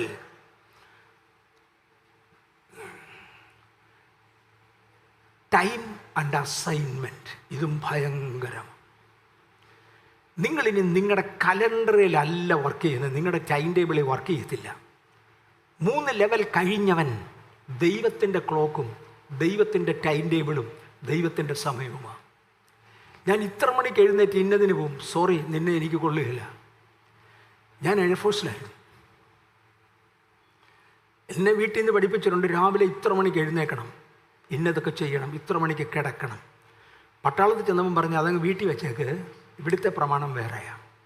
ഇവിടുത്തെ നിയമം ഇത്ര മണിക്ക് എഴുന്നേക്കണം, ഈ സ്റ്റേഷനിൽ അങ്ങേ സ്റ്റേഷനിൽ ചെല്ലുമ്പോൾ ആ സ്റ്റേഷൻ കമാൻഡർ പറയും നിൻ്റെ കലണ്ടർ ഇനിയും വർക്ക് ചെയ്യത്തില്ല, അതങ്ങ് മാറ്റി വെച്ചേക്ക്, ഇനി എൻ്റെ കലണ്ടറാണ്. ഒരു നല്ല കമ്പനിയിൽ ജോലിക്ക് ഒരു എക്സിക്യൂട്ടീവ് പോസ്റ്റ് കയറുന്നവർക്ക് എല്ലാം അറിയാം, വീട്ടിലെ ടൈം ടേബിൾ ഇവിടെ നടക്കത്തില്ല, ഇവിടെ വേറൊരു ടൈം ടേബിളാണ്. എൻ്റെ ടൈം ദൈവമാണ് തീരുമാനിക്കുന്നത്. എനിക്ക് കണ്ടവൻ്റെ പ്രസംഗം കേൾക്കാൻ നേരില്ല. എൻ്റെ ഭാര്യയെ ഞാൻ കൂടെ വഴക്ക് പറയാറില്ല. അവൾ കേൾക്കുമായിരിക്കും, കണ്ട വളിപ്പൻ്റെ പ്രസംഗം കേൾക്കാൻ പോകല്ലെന്ന്. വലിയ സ്റ്റഫില്ലാതെ തമാശ പറയുന്ന ഒത്തിരി പുള്ളികളുണ്ട്. വലിയ കഴമ്പില്ലാതെ ഇന്നലെ പറഞ്ഞ കാര്യം തന്നെ ഇന്ന് പുത്തൻ ചായവും ഉദാഹരണവും തേച്ച് മാറ്റി പറയുന്ന പാർട്ടിയുണ്ട്. അവൻ്റെ ഇത് കേട്ട് സമയം കൊല്ലം പോകല്ലെന്ന്. അവിടെ ഇരുന്ന് പോകേ ഉള്ളൂ, മേളോട്ട് കളരിയല്ല. അവിടെ ഇരുന്ന് പോകേ ഉള്ളൂ, മേളോട്ട് കളരിയല്ല. ടൈം എൻ്റേതല്ല, അസൈൻമെൻറ്റ്സ് എൻ്റേതല്ല, അത് ദൈവത്തെങ്കിൽ നിന്നെടുക്കുക. ഞാൻ കാലങ്ങളായി ഉപയോഗിക്കുന്നൊരു ഉദാഹരണമുണ്ട്. ഇന്ത്യൻ എയർഫോഴ്സിൻ്റെ ജീവിതത്തിന് ശേഷം ഞാനൊരിക്കൽ എയറോനോട്ടിക്കൽ ഡെവലപ്മെൻറ്റ് എസ്റ്റാബ്ലിഷ്മെൻറ്റ് എന്ന് പറയുന്ന ഒരു R&D ഓർഗനൈസേഷനിൽ റിസർച്ച് ആൻഡ് ഡെവലപ്മെൻറ്റ് ഒരു ഓർഗനൈസേഷനിൽ കുറച്ച് നാൾ ജോലി ചെയ്തു. സെൻട്രൽ ഗവൺമെൻറ്റിൻ്റെ ഓഫീസാണ്. ഞാൻ കഠിനാധ്വാനം ചെയ്ത് പഠിച്ചവന് അത്രയും ജോലിയൊന്നും അവിടെ ഇല്ല. അവിടെ ചില ദിവസം ഒരു ജോലിയും കാണുകയില്ല, ചില ദിവസം കുറച്ച് ജോലി കാണും. ഗവൺമെൻറ് ഓഫീസിലൊക്കെ എല്ലാവർക്കും ഇപ്പോൾ എല്ലാ സമയത്തും ജോലി ചെയ്യാനായിരുന്ന രാജ്യം ഇപ്പോൾ അമേരിക്ക പോലെ ആയേനെ. നമുക്ക് അൺഫോർച്ചുനേറ്റ്ലി 80-20 ഫോർമുല ഉണ്ട്. നിങ്ങൾ കേട്ടിട്ടുണ്ടോ എന്ന് എനിക്ക് അറിഞ്ഞുകൂടാ. ഒരു ഓഫീസിൽ 100 പേര് ജോലി ചെയ്യുന്നുണ്ടെങ്കിൽ 100 പേരുണ്ടെങ്കിൽ 20 പേരെ ജോലി ചെയ്യത്തുള്ളൂ. 80% ഈ എൻ്റെ ജോലിയിൽ ഉപജീവനം കഴിക്കുക. 80-20. സുവിശേഷ മണ്ഡലത്തിലും അങ്ങനെ. എന്നും സുവിശേഷത്തിലേക്ക് വന്ന ആരുണ്ട്? ഒത്തിരി പേര് പറയും ഫുൾ ടൈം എന്ന് പറഞ്ഞാൽ 24 മണിക്കൂർ വന്നാൽ ആരടവ്? ഞാൻ ഫുൾ ടൈം അല്ല. എനിക്ക് ഭക്ഷണം കഴിക്കണം, ഉറങ്ങണം, പല പരിപാടികളാണ്. എനിക്ക് ഫുൾ ടൈം ഒക്കത്തില്ല. ദൈവം ഫുൾ ടൈമിന് വേണ്ടി ആരും ഡിസൈൻ ചെയ്തിട്ടില്ല. ഇതെല്ലാം മനുഷ്യനെ കേൾപ്പിക്കാൻ സുഖമുള്ള കുറേ പദങ്ങളാണ്. 80-20യിലാണ് ലോകം പോകുന്നത്. ലോകത്തിലെ ആകെപ്പാടെ 20% ആളുകളെ ശരിക്കും ജോലി ചെയ്യത്തുള്ളൂ. ഓക്കെ, ഗവൺമെൻറ് ഓഫീസ് ജോലി ചെയ്യുക, കൈ നിറച്ച് ശമ്പളം കിട്ടും. R&D ഓർഗനൈസേഷനാണ്, ജൂനിയർ സയൻറ്റിസ്റ്റിൻ്റെ പോസ്റ്റാണ്, നിറച്ച് കാശ് കിട്ടും. അത്യാവശ്യത്തിന് ജോലിയുമില്ല. എനിക്കാണെങ്കിൽ ജോലി ചെയ്യാതെ ശമ്പളം വാങ്ങിക്കാനൊക്കത്തില്ല, ശമ്പളം വാങ്ങിക്കാതെ വീട്ടുകാര്യം പോകത്തുമില്ല. അതുകൊണ്ട് ജോലി കിട്ടണം. ജോലി ഇല്ല, പിന്നെ എടുക്കാൻ. ഒത്തിരി പേര് ചീട്ട് കളിക്കാൻ പോകും വർക്കിംഗ് അവേഴ്സിൽ, വേറെ ഒരു നുണ പറയാൻ പോകും, പിന്നെ ഒരുത്തൻ പാർട്ടി പിടിക്കാൻ പോകും. ഇതിനൊക്കെ സമയം കളയും. ഞാൻ ഓർത്ത് എന്തെങ്കിലും ഗവൺമെൻറ്റിന് പ്രയോജനമുള്ള കാര്യം ഞാൻ നടന്ന ചരിത്രം ഞാൻ അതുപോലെ പറയാം. ഞാൻ കണ്ടുപിടിച്ചു, ഞങ്ങൾക്ക് കുറേ ലെഡ് ആസിഡ് സെൽ, കുറേ ബാറ്ററികൾ കിടപ്പുണ്ട്. ഒരു വർഷം എങ്ങനായാലും ഒരു 5 ലക്ഷം 6 ലക്ഷം രൂപയുടെ ബാറ്ററി പൊടിഞ്ഞു. അത് പ്രോപ്പറായിട്ടൊന്നും ഉപയോഗിക്കാൻ ആർക്കും ഒക്കത്തില്ല, അതൊന്നും ഒക്കുന്ന കാര്യമല്ല. അതുകൊണ്ട് അത് പൊടിഞ്ഞു പോകും. ഇത് പൊടിഞ്ഞു പോകാതിരിക്കാൻ ഈ ഓട്ടോമാറ്റിക്കലി ഒരു സിസ്റ്റം ഉണ്ടാക്കിയാൽ കൊള്ളാം. എനിക്ക് ചുമ്മാ തോന്നി. ഞാൻ എൻ്റെ സെക്ഷൻ മാനേജരോട് പറഞ്ഞു, സാറേ ഈ ബാറ്ററി എല്ലാം പൊടിഞ്ഞു പോവാണ്, എനിക്കാണെങ്കിൽ ആവശ്യത്തിന് ജോലിയില്ല. സാറും ജോലി ചെയ്യുന്നവനല്ല, ഇങ്ങനെ കളിച്ച് നടക്കുക. ഞാൻ ഇതിനെന്തെങ്കിലും ഒരു റെമഡി നോക്കട്ടെ എന്ന് ചോദിച്ചു. പുള്ളി പറഞ്ഞു, നീ ഒരു ഡ്രോയിങ് ഒക്കെ ഉണ്ടാക്കാൻ പറഞ്ഞു. ഞാൻ വർക്കൗട്ട് ചെയ്തൊരു ഡ്രോയിങ് ഒക്കെ ഉണ്ടാക്കി. ഒരു ദിവസം ഇത്ര മണിക്കൂർ ചാർജ് ചെയ്യണം, അത് കഴിയുമ്പോൾ ഇത്ര മണിക്കൂർ ഡിസ്ചാർജ് ചെയ്യണം, ആ റേറ്റ് ആയിരിക്കണം, ഈ റേറ്റ് ആയിരിക്കണം, ഇതെല്ലാം കണക്ക് കൂട്ടി. ഞാൻ പറഞ്ഞു, ഒരു കൂടിപ്പോയാൽ 1500 രൂപയുടെ ചിലവിൽ നമുക്കിതിനൊരു എക്യുപ്മെൻ്റ് ഉണ്ടാക്കാം, അത് കറക്റ്റായിട്ട് വർക്ക് ചെയ്യും. പുള്ളി പറഞ്ഞു, ഒന്ന് ഫംഗ്ഷൻ ചെയ്ത് ഒന്ന് ട്രൈ ചെയ്ത് നോക്ക്. ഒരു സീനിയർ ഓഫീസർ അനുവദിക്കാതെ എനിക്കൊന്നും ചെയ്യാൻ ഒക്കുകയില്ല, ഒന്ന് ട്രൈ ചെയ്ത് നോക്ക്. അദ്ദേഹം ഡ്രോയിങ് അപ്രൂവ് ചെയ്തു. ഞാൻ അത് കൊണ്ട് വയർ ചെയ്യുക. അവിടെ ഒരു ബൾബ് കത്തുന്നു, ഇവിടെ ഒരു ബൾബ് കത്തുന്നു, മറ്റേത് കത്തുന്നു, ഇതെല്ലാം ഈ ബൾബുകൾ കൊണ്ട് കാണിച്ചുകൊണ്ടിരിക്കുകയാണ്. ചെയ്തുകൊണ്ടിരിക്കുമ്പോഴാണ് ഞങ്ങളുടെ ഡയറക്ടർ കയറി വരുന്നത് എൻ്റെ ലാബിലോട്ട്. ഇതെന്നടാന്ന് ചോദിച്ചു. ഞാൻ പറഞ്ഞു, സാർ, ഇത്ര ലക്ഷം രൂപയുടെ ബാറ്ററിയാണ് ഇവിടെ പൊടിഞ്ഞു പോകുന്നത്, അപ്പം അതൊന്ന് രക്ഷിക്കാൻ വേണ്ടി ഞാനൊരു ഡ്രോയിങ് ഉണ്ടാക്കിയതാണ്. അങ്ങനെ ഡ്രോയിങ് എടുത്ത് നോക്കിയിട്ട് പറഞ്ഞു, ഗുഡ്. ഈ ഡ്രോയിങ് ആരെ അപ്രൂവ് ചെയ്തത്? ഞാൻ പറഞ്ഞു, എൻ്റെ സെക്ഷൻ മാനേജർ. Very good. നിന്നോടാരാ ഈ ജോലി ചെയ്യാൻ പറഞ്ഞു? ഞാൻ പറഞ്ഞു, വോളണ്ടറി ചെയ്യുക സർ, എന്നോടാരും ആവശ്യപ്പെട്ടതല്ല, ഞാൻ തന്നെ ഒരു ജോലി ഉണ്ടാക്കിയതാണ്. സെക്ഷൻ മാനേജർ അത് സമ്മതിച്ചു. ശരി, ഗുണമൊന്നും പറയാതെ ദോഷവും പറയാതെ അയാൾ അവിടെ നിന്ന് ഇറങ്ങിപ്പോയി. സെക്ഷൻ മാനേജറുടെ അടുക്ക ചെന്ന് ചോദിച്ചു, MA വർഗീസിനോട് ഈ പണി ചെയ്യാൻ നീ ഏൽപ്പിച്ചു തന്നു. സാർ, അവൻ്റെ ഇനീഷ്യേറ്റീവാണ്. ഈ R&D ഓർഗനൈസേഷനിൽ സ്വന്തം ഇനീഷ്യേറ്റീവിൽ എന്തെങ്കിലും ചെയ്യുന്നത് ഭയങ്കര വലിപ്പമാണ്, അവൻ്റെ ഓൺ ഇനീഷ്യേറ്റീവാണെന്ന് പറഞ്ഞു. നിങ്ങൾ 2 പേരും കൂടെ എൻ്റെ ക്യാബിനിലോട്ട് വരാൻ പറഞ്ഞു. സെക്ഷൻ മാനേജർ എന്നെ വിളിച്ചു പറഞ്ഞു, അയാൾ വരുമ്പോൾ നീ ഉറങ്ങുമല്ലോ ആയിരുന്നോടാ? ഞാൻ പറഞ്ഞു, അല്ല, ഞാൻ ധൃതിയായിട്ട് ജോലി ചെയ്യായിരുന്നു. അയാൾ സാധാരണ അപ്രീഷിയേറ്റ് ചെയ്യാനുണ്ടെങ്കിൽ ആ ടേബിളിൽ വെച്ച് ചെയ്യും. ചീത്ത പറയാൻ മാത്രമേ അയാളുടെ ക്യാബിനിലോട്ട് വിളിക്കത്തുള്ളൂ. നമ്മളെ 2 കൂടെ വിളിച്ചിട്ടുണ്ട്, വാ ചീത്ത കേൾക്കാനാ, ഏതോണ്ട് നീ പെശ കാണിച്ചു. ഞാൻ പറഞ്ഞു, ഇല്ല സാർ, ഞാൻ ഒരു തെറ്റും കാണിച്ചിട്ടില്ല, വാ ഏതായാലും പോയി കേട്ടോണ്ട് വരാം, അല്ല ഇപ്പം എന്ത് ചെയ്യാൻ. ഞങ്ങൾ 2 പേരും കൂടെ ഒന്നൊന്ന് ഇരിക്കാൻ അങ്ങേര് പറഞ്ഞിട്ടില്ല. അന്നിന്ന് നിപ്പിച്ച് ചോദിച്ചു, നിൻ്റെ ക്വാളിഫിക്കേഷൻ എന്തുവാ? ഞാൻ പറഞ്ഞു, ഇത്ര എൻജിനീയറിംഗ് ഒക്കെ ഉണ്ട്. നീ ചെയ്യുന്ന ജോലി ചെയ്യാൻ ഒരു ഡിപ്ലോമക്കാരനെ കൊണ്ടൊക്കത്തില്ലേ? ഒക്കും. നീ എന്തിനാ അത് ചെയ്തേ? ഞാൻ സാർ, എനിക്ക് വേറെ ജോലി ഇല്ലാത്തതിന്. അത് പറയാമടാ, നിൻ്റെ ലെവലിൽ താണെ ഒരു ജോലി ചെയ്യാൻ നിന്നോട് ആര് പറഞ്ഞു? തണ്ട്. നിൻ്റെ കയ്യിൽ എത്ര കോടി രൂപയുടെ ടെസ്റ്റ് എക്യുപ്മെൻ്റ് ഉണ്ട്? ഞാൻ പറഞ്ഞു, 120 കോടി രൂപയുടെ ടെസ്റ്റ് എക്യുപ്മെൻ്റ് ഉണ്ട്.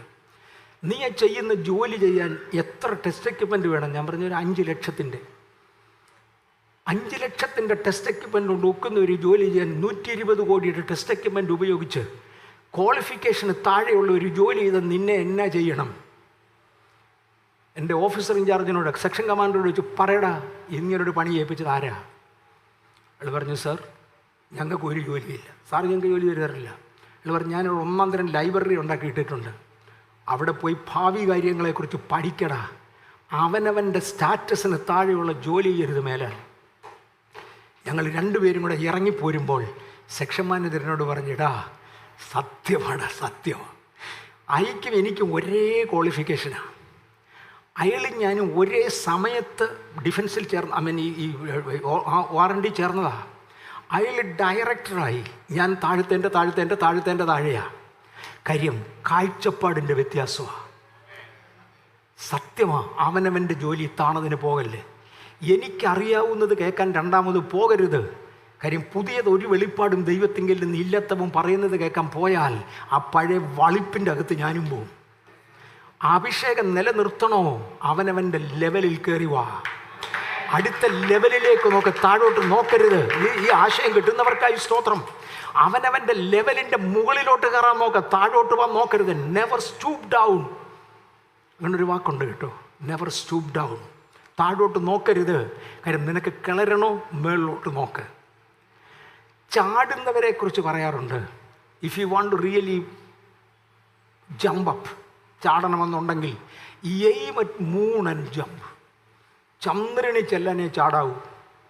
ചെല്ലത്തൊന്നുമില്ല, പക്ഷെ ചാടുന്നത് ചന്ദ്രനിലേക്ക് ഉന്നം വെച്ച. കുറഞ്ഞ പക്ഷം നീ ഒരു മരം വരെ എത്തുമടാ. മരത്തിൻ്റെ മുകളിൽ കയറാനാണ് നിൻ്റെ ചാട്ടമെങ്കിൽ താഴ്വരെ പോലും എത്തുകയില്ല. നീ എയിം ചെയ്യുന്നിടത്തെങ്കിലും ചെല്ലത്തില്ല. പക്ഷെ എയിം ചെയ്യുമ്പോൾ aim at moon you may reach at least on the top of A tree. മോശെ അങ്ങ് കൊണ്ടുപോകുമ്പോൾ ഈ ജനം കനാനിൽ കയറി പാർക്കുവാൻ 6 ലക്ഷം ജനങ്ങൾക്ക് ആവശ്യമുള്ള 22 ലക്ഷം ജനങ്ങൾ, 6 ലക്ഷം കുടുംബങ്ങൾക്ക് ആവശ്യമുള്ള വസ്തുവകകൾ കരുതുവാൻ ഇന്ന് ചോദിച്ച് വാങ്ങ, ജനത്തെ പഠിപ്പീര്, പോകുന്ന വഴിക്ക് അബദ്ധം പറ്റി, ശരിയാണ്, നിന്റെ കൂടെ വളർന്ന ഒരു യോശുവ ഉണ്ട്, ഞാൻ അവന് കൈമാറും. മരുഭൂമിയുടെ ടെസ്റ്റിൽ ഏറ്റവും ഉയർന്ന മാർക്ക് കിട്ടിയവർക്കായി സ്തോത്രം. 5 level of visibility and confirmation. ഈ ലെവലിൽ ജയിച്ച് കഴിയാമെങ്കിൽ 5ാമത്തെ ലെവൽ അവാസിനോട് ചോദിച്ചായിരുന്നു, എവിടെയായി മരിച്ചവർ ഉയർക്കുന്നത്? 5ാമത്തെ ലെവലിലേക്ക് മാറുമ്പോൾ യു ആർ എസ്റ്റാബ്ലിഷ്ഡ്. ദൈവം നിന്നെ എസ്റ്റാബ്ലിഷ് ചെയ്തു. നിൻ്റെ കൈ കൊണ്ട് ദൈവം വല്ലതും ചെയ്തു. ചിലരെ കൊണ്ട് 4 രോഗികൾ സൗഖ്യമാകുമായിരിക്കും, ചിലർക്ക് 1000 പേരെ സ്നാനപ്പെടുത്തുകയായിരിക്കും, വേറൊരുത്തൻ മരിച്ചവരെ ഉയർപ്പിക്കുകയായിരിക്കും. ദൈവം ആഗ്രഹിക്കുന്ന ലെവലിലേക്ക് കൊണ്ടുവരുവാൻ ആ വിസിബിലിറ്റി ലെവലിലെത്തണമെങ്കിൽ അത് 5ാമത്തെ ലെവലാണ്. 6-7 ലെവലുണ്ട് കേട്ടോ. ഇങ്ങനെ നമ്മുടെ സമയമാകുന്നു, അതുകൊണ്ട് ഇച്ചിരൂടെ വേഗം പോകാം. 5ാമത്തെ ലെവലാണ് വിസിബിലിറ്റി ലെവൽ. ഇന്നത് ഞാൻ തൊട്ടിട്ട് കാര്യമൊന്നുമില്ല, ഒരു 4 കഴിഞ്ഞിട്ടല്ലേ ഉള്ളൂ. അവിടം വരെ കിളന്നു വാ. ഞാൻ ഭയത്തോടെ എൻ്റെ അനുഭവത്തിൽ നിന്നൊരു കാര്യം തുറന്നു പറയാം. ഒരിക്കൽ ദൈവാത്മാവിനോട് പറഞ്ഞു, ഞാൻ നിന്നെ സൗദിയിലോട്ട് അയക്കും. സൗദി പോകുന്നില്ല എന്ന് ഞാൻ തീരുമാനിച്ചതാണ്. കാര്യം അവിടെ ചെല്ലുമ്പോൾ വല്ല ബന്ധുക്കോസുകാരനും കാണും, എന്നെ പിടിച്ച് കൊടുക്കും, ഇവൻ മതപരിവർത്തനത്തിന് വന്നതാണെന്ന് പറയും. ബന്ധുക്കോസുകാരാണ്, താഴെ ആരും ചെയ്യത്തില്ല എന്ന് പറഞ്ഞാൽ ഈ പരിശുദ്ധാത്മാവില്ലാത്ത വളിപ്പൻ ബന്ധുക്കോസുകാർ ഒരുപാടുണ്ട്. വരും മീഡിയയിൽ എഴുതി നടക്കുന്നവരെ. അവന്മാരറിയില്ല, എന്നെ പിടിച്ച് കൊടുക്കും, ഞാൻ ജയിലിൽ കയറും, അതുകൊണ്ട് തിരിച്ചു വരെ ഉണ്ടാകുകയുമില്ല, അതുകൊണ്ട് സൗദി പോകണ്ടെന്ന് ഞാൻ തീരുമാനിച്ചു. ഒരു ദിവസം ഞാനും സുരേഷ് ബാബുവും കൂടെ സംസാരിക്കുമ്പോൾ ഞാൻ പറഞ്ഞു, സൗദിയിലേക്ക് ഒത്തിരി ക്ഷണം വരുന്നുണ്ട്. അയാൾ പറഞ്ഞു, പോകല്ലേ, എന്നെയും വിളിക്കുന്നുണ്ട്, ഞാനും പോകുന്നില്ല. ഒരു പർട്ടിക്കുലർ പെന്തക്കോസ് വിഭാഗത്തിൻ്റെ പേര് സുരേഷ് ബാബു പറഞ്ഞ് അവന്മാർ നമ്മളെ ഒറ്റിക്കൊടുക്കും, ഞാൻ പറയുന്നില്ല, കൊണ്ട് പോകണ്ട. ഞങ്ങൾ രണ്ടുപേരും പറഞ്ഞ് പോകുന്നില്ല. എന്നിട്ട് ഞാൻ പറഞ്ഞു, പക്ഷേ സുരേഷ് ബാബു ഇടയ്ക്കിടയ്ക്ക് ദൈവാത്മാവിനോട് പറയുന്നുണ്ട് സൗദി വരെ പോകാൻ. അങ്ങനെ ദൈവം പറയുകയാണ്, ചിലപ്പോൾ ഞാൻ പോയെന്ന് വരും. പുള്ളി പറഞ്ഞു, പോവുകയാണെങ്കിൽ എന്നോട് പറയണം, നമ്മളാരെങ്കിലും. നീ പോവുകയാണെങ്കിൽ എന്നോട് പറയണം, ഞാൻ പോവുകയാണെങ്കിൽ നിന്നോട് പറയാം, അന്യോന്യം അറിയാതെ നമ്മൾ പോകത്തില്ല. ഞാൻ പറഞ്ഞു, ശരി, അങ്ങനെ തന്നെ. പെട്ടെന്നൊരു ദിവസം ഒരാൾ എൻ്റെ അടുക്ക വന്നിച്ച് പറഞ്ഞു, സൗദി വരെ വരണം. അപ്പം ഞാൻ അദ്ദേഹത്തോട് പറഞ്ഞിടൂ, എൻ്റെ പാസ്പോർട്ടിലെ address Bethel Assemblies of God church എന്നാണ്. എന്നെ സൗദി കയറ്റുകയില്ലെന്നറിയാവോ? എൻ്റെ പാസ്പോർട്ടിൽ എഴുതി വെച്ചിരിക്കുന്ന address Bethel Assemblies of God church എന്നാണ്. എൻ്റെ പ്രൊഫഷൻ പാസ്റ്ററാണ്, അത് പാസ്പോർട്ടിലില്ല, പക്ഷെ അഡ്രസ്സുണ്ട്, ചർച്ചിൻ്റെ അഡ്രസ്സാണ്. എന്നെ സൗദി കയറ്റുകയില്ല. ആ പുള്ളി പറഞ്ഞു, അതൊന്നും പാസ്റ്റർ അറിയണ്ട. ഒരു 24 വയസ്സുള്ള മോൻ, കല്യാണം കഴിക്കാത്ത ചെറുക്കൻ, പാസ് വരാൻ റെഡിയാണോ? ഞാൻ കൊണ്ടുപോകാൻ റെഡിയാണ്. ഞാൻ പറഞ്ഞു, ബ്രദറെ, എനിക്ക് ഒത്തിരി ഇൻവിറ്റേഷൻ ഉണ്ട്. അല്ല, എന്തോ എന്നോട് ദൈവം പറയുന്നു കൊണ്ടുപോകാൻ, അതുകൊണ്ടാണ്. ഞാൻ പറഞ്ഞു, എന്നാൽ ഒരു കാര്യം ചെയ്യും, പോകാനുള്ള ക്രമീകരണം ചെയ്യും. എന്നോട് പറഞ്ഞു, പാസ്റ്ററുടെ പാസ്പോർട്ടിന് അവൻ അതിൻ്റെ പേരുമൊക്കെ എഴുതിയെടുത്തു. വേറെ ഒന്നും ചെയ്തില്ല, പാസ്പോർട്ട് അവിടെ തന്നെ വെച്ചു, പേരുമൊക്കെ എഴുതിയെടുത്തു. പിറ്റേ ദിവസം ഒരു ഫോമും കൊണ്ട് വന്ന് വെച്ച് പറഞ്ഞു, ഒപ്പിടാൻ പറഞ്ഞു. ഞാൻ ആ ഫോമിൽ ഒപ്പിട്ടു, പാസ്പോർട്ടിന് തരാൻ പറഞ്ഞു. അതും കൊണ്ടങ്ങ് പോയി. 3ാമത്തെ ദിവസം എൻ്റെ പാസ്പോർട്ടിൽ സൗദിയുടെ സീലിംഗ് ചെയ്ത് തിരിച്ചു കൊണ്ടു പോരാൻ പറഞ്ഞു. ഞാൻ പറഞ്ഞു, ചേട്ടാ എങ്ങനെ ഒത്തും, ബുദ്ധിമുട്ടുണ്ടാ? അമേരിക്കൻ എയർഫോഴ്സുമായിട്ടുള്ള സൗദി ഗവൺമെൻറ്റിൻ്റെ ഇൻട്രാക്ഷൻ ഇവ മുഖേനയാണ്. അവൻ പറഞ്ഞു, ഞാനൊരുത്തനെ കൊണ്ടു കൊടുത്തില്ല, അത് അമേരിക്കൻ ഗവൺമെൻറ്റിന് വേണ്ടിയാണ്, അമേരിക്കൻ എയർഫോഴ്സിന് വേണ്ടിയാണ്. ഞാൻ കൊണ്ടു കൊടുത്തിട്ട് ഒക്കത്തില്ലെന്ന് പറഞ്ഞാൽ പിന്നെ ഇവൻ്റെ രാജ്യത്ത് ഡിഫൻസ് ഇല്ല. ഞാൻ പറയുന്നത് കേട്ടേ പറ്റൂ, എൻ്റെ പോസ്റ്റ് അതാ, ആ പോസ്റ്റിലിരുന്ന് ഞാൻ ചെയ്യുക. രണ്ടായാലും പോകാൻ തീരുമാനിച്ചു. അപ്പം ഞാൻ അടുത്തൊരു രാജ്യത്ത് ബഹ്റിൻ വരെ പോകുന്നുണ്ട്. അവിടുന്ന് അങ്ങോട്ട് കയറത്തക്ക പോലെ അത് തൊട്ടടുക്കല കടത്ത് കിടന്നാൽ മതി. അങ്ങനെ തീരുമാനിച്ചു. ഞാൻ സുരേഷ് ബാബുവിനെ വിളിച്ചു പറഞ്ഞു, ബ്രദറെ ഇങ്ങനെ, പാസ്റ്റർ ഇന്ന മീറ്റിങ്ങിന് ഖത്തറിൽ ബഹ്റിനിൽ പ്രസംഗിക്കുന്നുണ്ട് പാസ്റ്ററെ. അതേ ദിവസം ഞാനും ബഹ്റിനിലുണ്ട്, അവിടെ വെച്ച് നമുക്ക് ഒരുമിച്ച് പ്രാർത്ഥിച്ച് ഞാൻ പാസ്റ്ററെ യാത്ര അയക്കാമെന്ന് പറഞ്ഞു. അങ്ങനെ സുരേഷ് ബാബു ഉണ്ടായിരുന്നു, അദ്ദേഹം പ്രാർത്ഥിച്ചു. ഞങ്ങൾ ഒരു വീട്ടിൽ വെച്ച് ഒരുമിച്ച് പ്രാർത്ഥിച്ച് ഞാൻ എയർപോർട്ടിലോട്ട് പോയി, സുരേഷ് ബാബു അദ്ദേഹത്തിൻ്റെ കൺവെൻഷന് പോയി. ഞാൻ സൗദിയിൽ ഇറങ്ങി.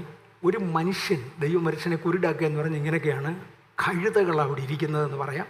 അവൻ വീഡിയോ ഒക്കെ വലിച്ച് വർത്താനമൊക്കെ പറഞ്ഞു പയ്യെ ഇരിക്കുകയാണ്. എൻ്റെ പാസ്പോർട്ടിൽ എന്നെ എഴുതുന്ന അവൻ കണ്ടില്ല, കിടിങ് ഷാം പിടിച്ചു.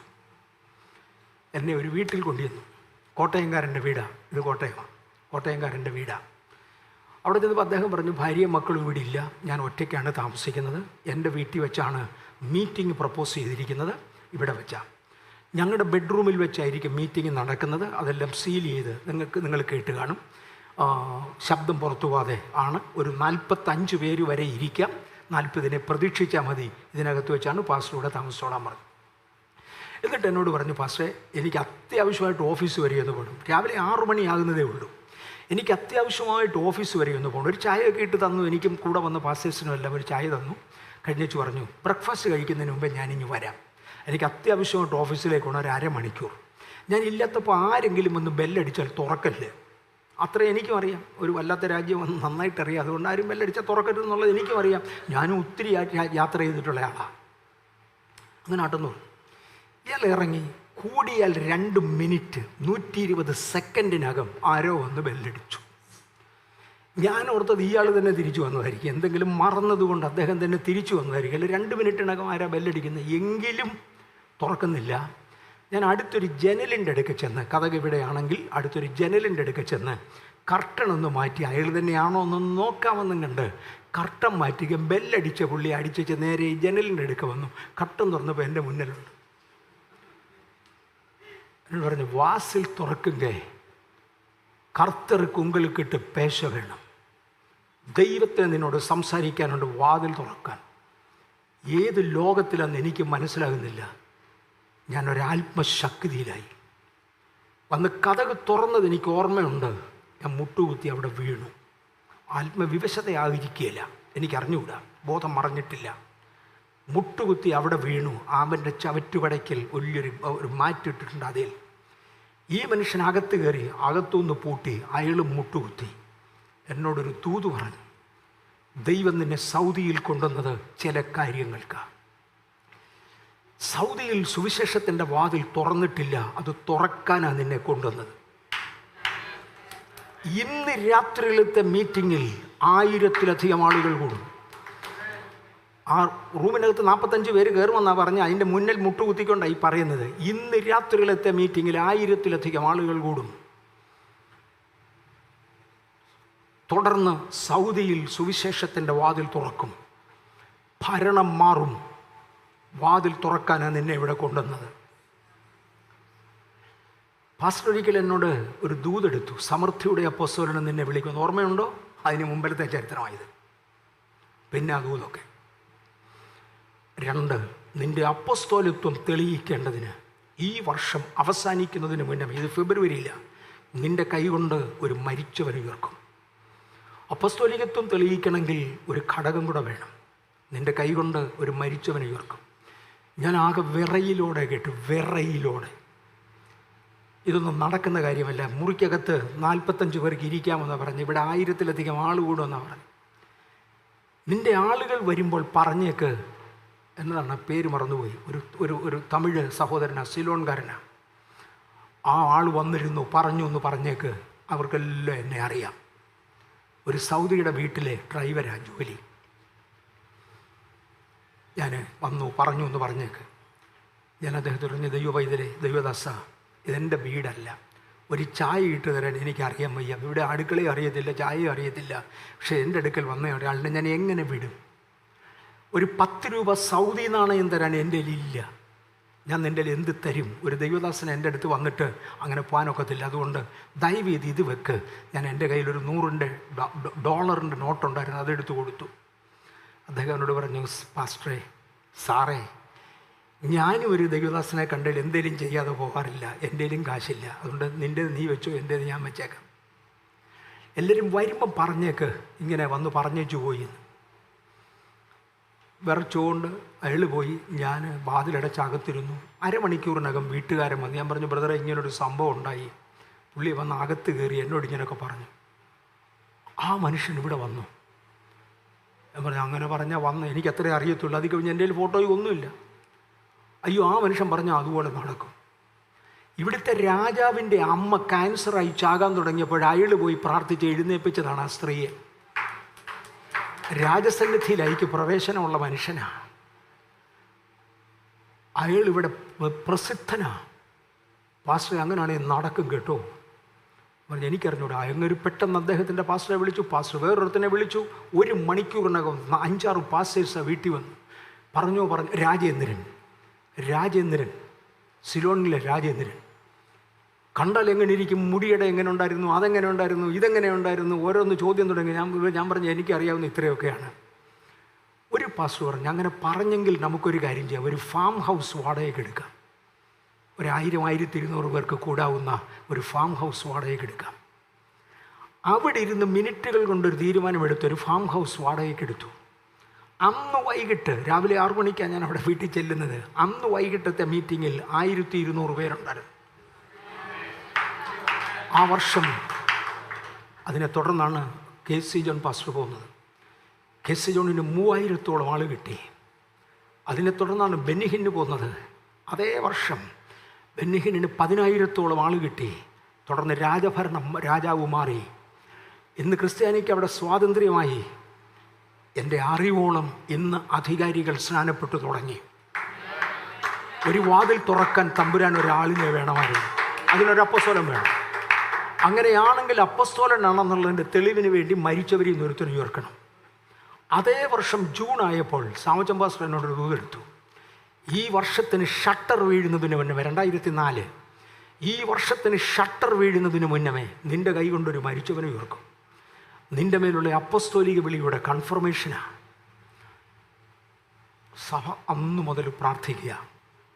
ആരാ ഉയർക്കുന്നത്, എങ്ങനെ ഉയർക്കുന്നു ഒന്നും അറിയത്തില്ല. ഡിസംബർ മാസം 20 ഞാൻ കേരളത്തിലൊരു കൺവെൻഷൻ വന്നു. ബ്ലസ് തിരുവല്ല അയക്കുവന്നു. ബ്ലസ് തിരുവല്ല അന്ന കൂട്ടത്തിൽ പുനലൂർ പോയി സാമച്ചൻ പാസ്റ്ററെ കണ്ടു.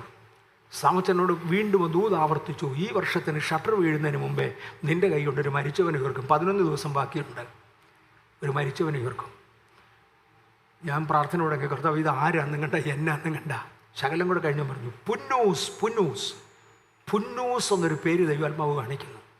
മധ്യപ്രായം കഴിഞ്ഞ ഒരാൾ, പക്ഷെ മരിക്കത്തക്ക പ്രായമായതല്ല, പെട്ടെന്ന് മരിക്കും, നിൻ്റെ കൈ കൊണ്ട് ഉയർക്കും. ഞാൻ സാമച്ചൻ പാസ്റ്ററുടെ വീടിൻ്റെ അകത്ത് അക്കാലത്ത് ടെലിഫോൺ കണക്ഷൻ വളരെ കുറവാണ്. ഇപ്പോഴും പോകുന്നവർക്കറിയാം. മുറ്റത്തിറങ്ങി ഞാൻ മോനെ വിളിച്ചു പറഞ്ഞു, എടാ പുന്നൂസ് എന്നൊരാൾ നമ്മുടെ ചർച്ചിൽ ഇല്ല, പക്ഷെ അങ്ങനെ ഒരു പേര് ദൈവാത്മാവ് തന്നു. എല്ലാ പ്രയർ ഗ്രൂപ്പിനോടും പ്രാർത്ഥിച്ചോളാം പറ. പ്രയർ ഗ്രൂപ്പെല്ലാം പ്രാർത്ഥന തുടങ്ങി. 24-ാം തീയതി ഞാൻ ഇവിടുന്ന് തിരിച്ചു ബാംഗ്ലൂരിന് പോകുക. ഡിസംബർ 24, 25 എനിക്ക് അവിടെ കാണണം. 2024 ഡിസംബർ മാസം 24-ാം തീയതി ഞാൻ ഇവിടുന്ന് തിരിച്ചു ബാംഗ്ലൂരിന് പോകുക. അതിരാവിലെ തിരുവല്ലയിൽ നിന്ന് കാറിൽ കയറി. മേ ബി 4 മണിയായി കാണും. കൊച്ചി എയർപോർട്ടിലോട്ട് പോകാം. ഒരു 5-10 മിനിറ്റ് കഴിഞ്ഞപ്പോൾ എൻ്റെ മൊബൈൽ അടിച്ചു. മറുഭാഗത്തു നിന്ന് ഒരാൾ, ആരാന്നറിഞ്ഞുകൂടാ, പാസ്റ്ററെ വെളുപ്പിനെ വിളിച്ചുണർത്തിയത് ക്ഷമിക്കണം. 4 മണി കഴിഞ്ഞതേ ഉള്ളൂ. വെളുപ്പിനെ വിളിച്ചുണർത്തിയത് ക്ഷമിക്കണം, ഇവിടെ ഒരാൾ സീരിയസ് ആണ്, ഒന്ന് പ്രാർത്ഥിക്കാൻ വേണ്ടിയാണ്. ഞാൻ വെച്ചു ആളിൻ്റെ പേരെന്തുവാ, എനിക്ക് പേരും ഒന്നും അറിയത്തില്ല. എനിക്ക് പരിചയമുള്ള ഒരു ആൻറ്റിയാണ്, അവരുടെ ഹസ്ബൻഡാണ്. ഞാൻ പറഞ്ഞു പേര് പുന്നൂസ് എന്നാണെങ്കിൽ ബോഡി അനക്കരുതെന്ന് പറഞ്ഞാൽ ഞാൻ വരുന്നിടം വരെ. ആ സ്ത്രീ അങ്ങ് മുഷിഞ്ഞു പറഞ്ഞു, ഇന്ന് എന്നെ വർത്താനായി പറയുന്നു, ഒന്ന് പ്രാർത്ഥിക്കണേന്ന് ഒരു മനുഷ്യനോട്. ശരി, വെളുപ്പിനെ വിളിച്ചുണർത്തി എന്നുള്ള ശരിയാ, ഒന്ന് പ്രാർത്ഥിക്കണേന്ന് പറഞ്ഞാൽ ഇതാണോ മറുവഴി? ഞാൻ സിസ്റ്റർ, ഞാൻ പറയുന്നത് കേൾക്ക്, അത് ആരാ വിളിച്ചതെന്ന് എനിക്കും അറിയത്തില്ല. ഇപ്പം അറിയാം, അന്നറിയത്തില്ല. ഒരു നമ്പറുണ്ട്. ഒരു 10 മിനിറ്റ് കഴിഞ്ഞപ്പോൾ അടുത്തൊരാൾ, ഒരു പ്രായമുള്ള സ്വരമാണ്. മുമ്പേ ഷേർലി വിളിച്ചിരുന്നു, എൻ്റെ ഭർത്താവിൻ്റെ കാര്യമാണ്, ഞങ്ങൾ ഹോസ്പിറ്റലിലോട്ട് പോകുക, ഹാർട്ട് അറ്റാക്കാ. ഞാൻ പേര് പുന്നൂസ് എന്നാണോ? അതെ, ബോഡി അനക്കരുത്, ഞാൻ വരുന്നിടം വരെ. അവരും ചോദിച്ചു എന്നെ വർത്താനായി പറയുന്നേ.